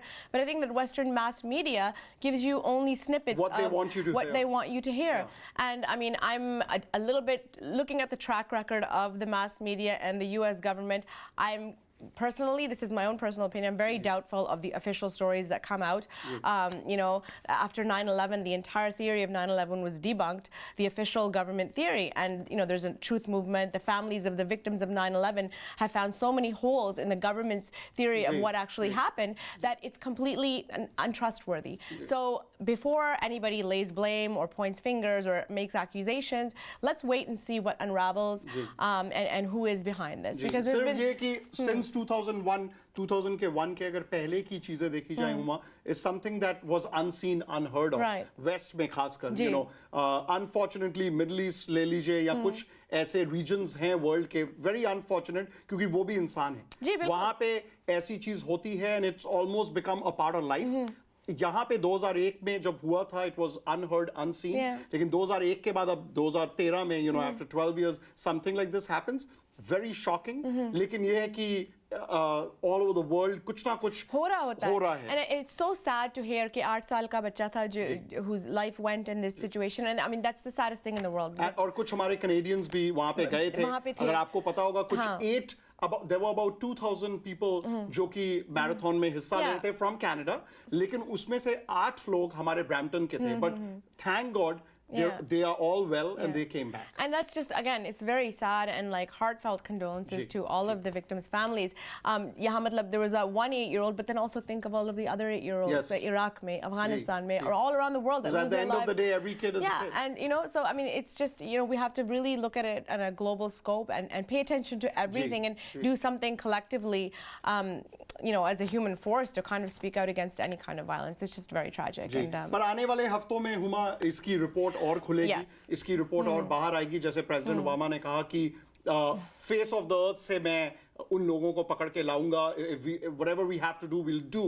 ये रिपोर्ट आगे आने वाले हफ्तों में we'll get to see the report a little more. We will be talking in detail about what actually proceeded after that. Yeah, and let's take everything with a pinch of salt क्योंकि जो official reports right after the incident जो निकल के हैं, wait a year, wait a couple of years क्योंकि the investigations, the independent teams that go in and they'll like the truth eventually always comes out. So I'm one to kind of take everything a little bit reluctantly. I don't believe everything's just told to me. So I really need to wait, see proof, and have it. And at the end of the day, फिर वही होता है जैसे आपने कहा कि जो innocent lives हैं, वो वापस नहीं आते. जिनके घरों के बच्चे वहाँ पे थे या जिसका कोई husband था, किसी का बेटा था, never going to come back. You know what's sad is that, and I'm not laying blame or anything, but a lot of times governments or people in power, greedy people who are running all of these, you know, banking institutions, all of that, you know, people like this who lose their lives are considered collateral damage for a bigger cause. You know, and I'm not a conspiracy theorist, but I don't completely believe everything that is told to me by CNN or by Fox News. You know what I mean? Like, that's not the whole truth either. So always, you know, think for yourselves, be a critical thinker. You know, sometimes there's false flag attacks to divert attention from things that maybe the U.S. government is doing overseas or whatever the case may be. But right now, I mean, it's just, it's a horrendous. The 2012 disposal report for information. Seeing no questions. Moved by Councillor Moore, seconded by Councillor Sato. All in favor? Any opposed? Carried. MAC Executive Office items. MAC 1 is a report of the Intergovernmental Relations Advisory Committee. Moved by Councillor Thompson, seconded by Councillor Sprovieri. All in favor? Any opposed? Carried. MAC 2 is a report of the Greater Toronto Airports Authority. Councillor Sanderson. Yes, Thank you, Madam Chair. On this here particular committee here, I am the alternate for the committee, and the last committee meeting, I see we had nobody from Brampton at the meeting.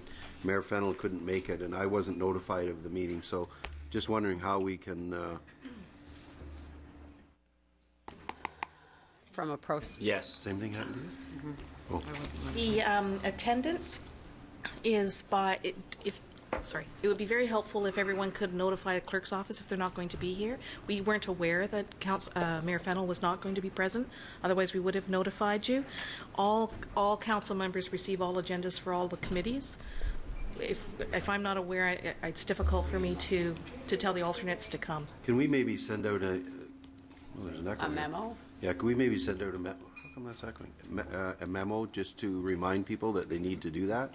Because it doesn't look very good for Brampton when we don't have anybody there. Absolutely, I'll send out a memo. Okay, thank you. Okay. Thank you. Councillor Sato? Councillor Yeah, Sato? thank you. The same thing happened with Mississauga. I'm the alternate to Mayor McCallion, and I also was not notified that she was not going to be attending the meeting. Another member, Emil, had mentioned that, recognizing that, he saw another councillor from Mississauga in the building and asked him to attend the meeting. But I was not advised. My office has checked with the committee coordinator for that committee, and we have received confirmation that in future the committee coordinator will be contacting those of us that are the official alternates. They did know that apparently that Mayor McCallion would not be there, but I guess the coordinator wasn't aware of the alternate program. I think it was just things probably with transitioning with staff that kind of slipped through the cracks, and so there was no notification done. And, you know, with all due respect, the mayor's offices don't always notify us, you know, to let us know. I know Mayor McCallion's office doesn't notify me when the mayor's not going to be coming. They feel if they notify the region that it's the region should be doing it. But in future, I know both of us would appreciate being told when, you know, when we're expected to be at the meeting. I wondered if it might even help if the two of you talk to each one, or you talk to the mayor's assistant in Brampton, and you. I have. And let's see, because it becomes very difficult for us to call someone 2 minutes ahead of the meeting to know that somebody's not going to be there, and then you don't know whether they're late or on the road or what. So I think having a memo go out is still Yeah. good as a reminder as well. well. I think it's important that we have, you know, that the alternate is consistent. Yes. Because, you know, we've been to the meetings, we've met, we know what's going on. And rather than, you know, kind of plunking somebody in at the last minute that hasn't been involved. Okay, thank you.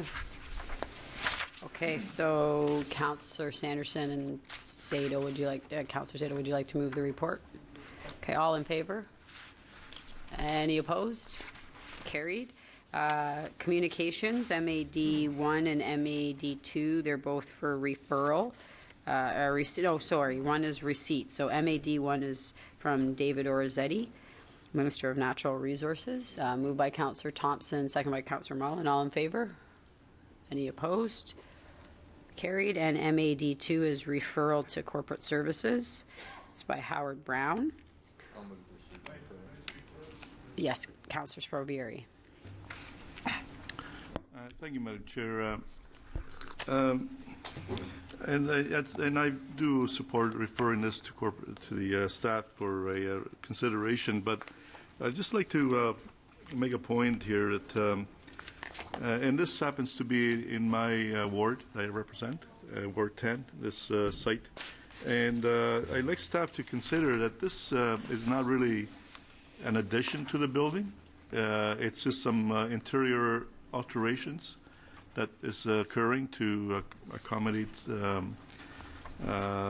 this building to be used as a place of worship.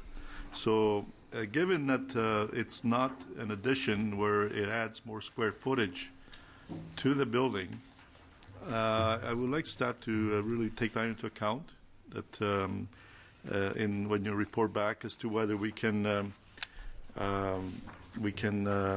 excuse these development charges to be paid. this is a new group that's starting out.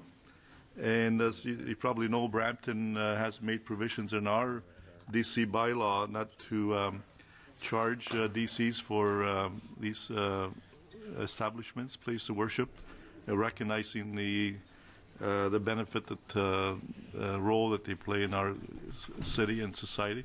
So I'd like staff to take into account that this is not an addition to the building, but an interior alteration only. Okay. The staff got that direction?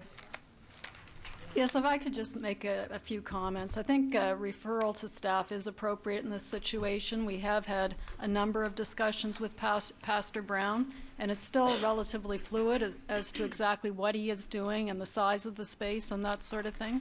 The other thing I do want to point out is that the rules around what we exempt is different at the region than it is in each of the area municipalities, but we'll take that as direction.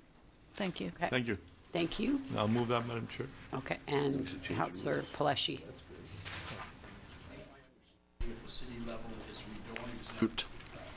The full facility. We do break it down somewhat like the region does, not to the extent the region does, though I think the region is more liberal than what the municipalities. Where we exempt is the actual where they worship. The other parts of the building, auditorium, that type of thing, they pay the DCs on those. We don't give them 100% exemption. We do the opposite. So Norma, can you comment on that or bring back that information in? You're absolutely, and Councillor Moore is right too. If they run a daycare center, then they pay DCs on that part that they're pay rate because that's an income. I'd be happy to bring back that information. Thanks. Okay, thank you. So moved by Councillor Sprovieri, seconded by Councillor Dale. All in favor? Any opposed? Carried. And back to you, Chair Cole. Thank you. Moving on then to Public Works, Councillor Thompson. Thank you, Mr. Chairman. We'll move on. PWA1, the wastewater professional engineering services for a Class B assessment, moved by Councillor Starr and Councillor Sato. No further questions. All in favor? Carried. Just one more is the communications on York Region. If you read through it, I'll tell you the ag community is sure going to be impacted with what's proposed. I just wanted to say that from the feedback that I've got from the Source Water Protection Committee, they are very grateful of having Mark Schiller as their advisor on there, and I see Mark sitting in the room, but I know there's a lot of time that a lot of our staff do on provincial initiatives, but I think this is one that Mark has been very helpful with his expertise, and we thank him for that. And we thank the staff giving him the opportunity to do it. So moved by Councillor Mullen, second by Councillor Paderak. All in favor? Carried. Back to you, Mr. Chairman. Okay, moving on to Health, Councillor Moore. No, Public Works. You did all Public Works, right? Yep. Thank you, Mr. Moving on to Health, Public Works. Thank you, Mr. Chairman. Moving on to Health. There is one item on the agenda. It's the co-location at 6375 Airport Road. It's here with a recommendation moved by Councillor Miles, seconded by Councillor Crombie. Any questions? All those in favor? That's carried. And there is one item of communication that is here for receipt, moved by Councillor Mullen, seconded by Councillor Dale. All in favor? That's carried. Thank you. Mr. Chairman, I'll turn it back to you. Okay, we have bylaws. Any bylaws? We don't have any bylaws. Other business. I'll turn this back over to the clerk. It's a request for a presentation or delegation. Before you is a request from Joe Grogan, a resident of Town of Caledon, to delegate to the May 9th Regional Council meeting. I have corresponded with Mr. Grogan about his request to delegate. He has clearly advised that his delegation is about employee health and safety and environmental health, focusing on diesel engine emissions. As per the procedure bylaw, the request has been brought before Council for your decision to either approve the request to delegate and proceed with the delegation at a future meeting, or to not approve the request to delegate and perhaps redirect the proposed delegate elsewhere to a more appropriate venue. The change in the procedure bylaw with respect to request to delegate was done with a view to manage the regional council meetings more efficiently and effectively. Having council approve or not approve the request allows council the ability to ensure that delegations to regional council are only being brought forward that deal with regional business.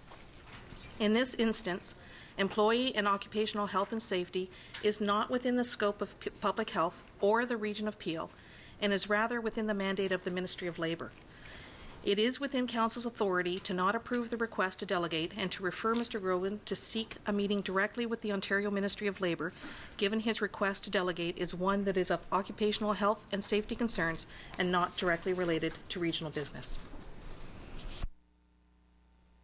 I leave it up I'm to you. looking for a motion. Oh, Councillor. Nothing to do with this other than I agree. Okay, did you understand that? Yes. But mine's on another item. And mine's on another item too. When you asked about other business. So. Councillor Thompson? Yes, I do believe what Mr. Grogan's asking for. I support the motion. I'll move it because his issues need to be addressed and need to go to the right source, and that's where he needs to go, is the Ministry of Labour. The provincial and federal avenues not here. Okay. Are there any other questions? If not, all those in favor? Carried. Okay, then I'll go back to, Councillor Mullen, your question was on? I don't have a question. I just want to, I was told that it was the region that had done it, but those little blue things on the water, on the Yes. hydrants, I'm going to tell you, I don't know who came up with that idea, but it was brilliant. You can see it. No matter where you go in your community, it stands out. So whoever came up with it, well done. Was one of our public works people. It's just such a simple thing, but wow, It's only phenomenal. metals. Mark, do you want to respond? How I don't need to magic- respond. I just want to say thank you.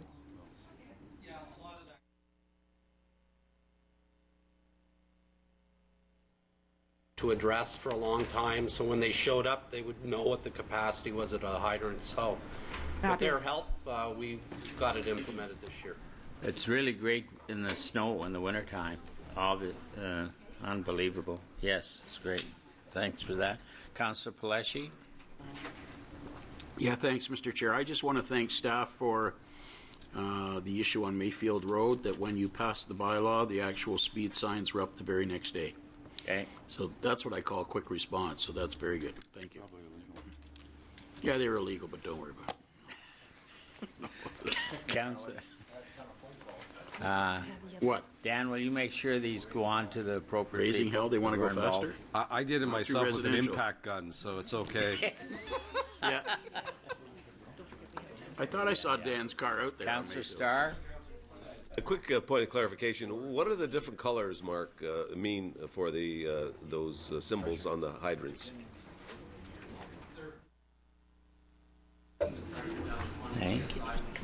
Pressure a pumper truck can go to. You're asked to come down to my. Sorry. Basically, the color codes represent a certain flow rate based on pumper trucks being able to pump down to 20 psi, because that's the limit a pumper truck can go down to.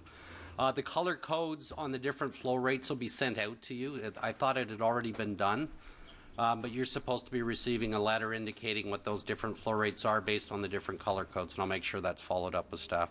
That's the only question I got is what's that green thing mean in front of my house? I said, well, that's where your hydrant is. Still good. Okay, thanks, Mark. Moving on then to the business item B, and the reason that is here is because staff asked yesterday if I'd make rearrangement for that to happen on June the 13th at 1 o'clock, because we needed that space in the morning for the pardon? I'm going to send out a memo. Yeah, and we're just going to send out a memo to do that. That's all this is here. Has anybody got a problem with that? If not, we'll just move on. Notice of motions, I have none. Down to in-camera items. We have 2 in-camera items. You'll see the minutes of one and the Greenland Security minutes also from the committee. Is there any need to go into camera? Okay, I have a mover and a seconder. Okay, Thompson and Sanderson. Are there any questions? If not, all of those in favor? Carried. Moving on then to the confirming bylaw. I have a motion then by Sato and Paderak that bylaw 45/2013 to confirm the proceedings of the Regional Council on its meeting held on April the 25th, 2013, and to authorize the execution of the documents in accordance with the regional bylaw relating thereto be given a short reading. All those in favor? Opposed, anybody? Motion's carried. I have a motion then by Pelesi and Mullen that the April 25th, 2013 Regional Council meeting be adjourned. Are there any questions? If not, all those in favor? Carried. Thank you very much for all your support this morning and this afternoon. Hope you have a great weekend. Thank you.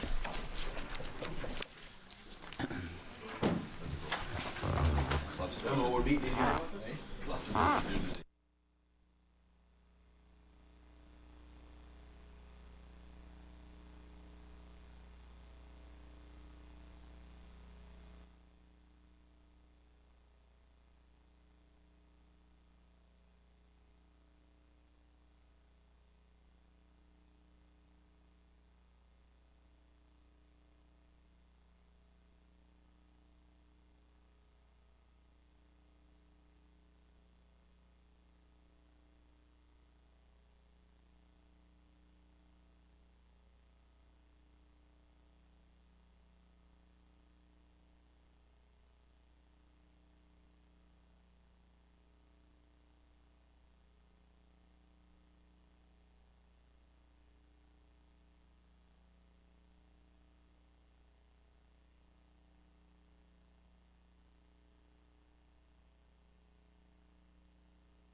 ਪਿਛਲੇ ਬਹੁਤ ਸਾਲਾਂ ਤੋਂ ਇਹੀ ਕੋਸ਼ਿਸ਼ ਹੈ ਵੀ youth ਨੂੰ ਵੀ ਨਾਲ ਲੈ ਕੇ ਚੱਲਿਆ ਜਾਵੇ ਤਾਂ ਕਿ ਕਿਉਂਕਿ ਸਾਡੀ ਈਵਨ ਜਿਹੜੀ ਆਰਗੇਨਾਈਜੇਸ਼ਨ ਹੈ ਉਹਦੇ ਵਿੱਚ ਅਸੀਂ ਯੂਥ ਦਾ ਸਪੈਸ਼ਲ ਇੱਕ ਉਹਨਾਂ ਦਾ ਗਰੁੱਪ ਕਹਿ ਲਓ ਔਰ ਉਹਨਾਂ ਦੀ ਇੱਕ ਪੋਜੀਸ਼ਨ ਵੀ ਇਹਦੇ ਵਿੱਚ ਰੱਖੀ ਗਈ ਹੈ ਤਾਂ ਕਿ ਯੂਥ ਦਾ ਉਹਨਾਂ ਦੇ ਵਿੱਚ ਪਾਰਟਿਸਿਪੇਸ਼ਨ ਜ਼ਰੂਰ ਹੋਣੀ ਚਾਹੀਦੀ ਹੈ तो सेविक जी आप बताएं ज़रा खालसा परेड के behind what is the big goal and what is the big meaning देखिए जी खालसा गुरु गोबिंद सिंह जी ने इसकी हम लोग कहते हैं जी साजना की थी उन्होंने एक खालसा पंथ सजाया और ये हुआ था 1699 में तब से लेके आज तक हम उस पवित्र दिन को हम इसको कहते हैं कि ये हमारा आज जन्मदिन है द बर्थडे ऑफ खालसा तो it's kind of my birthday that day and we congratulate each other celebrate each other and have fun. Yeah, and Punjabis are very proud people too. There's a huge community, so I'm sure there's going to be a big खासकर Canada में तो Sevak Singh ji really जो पंजाब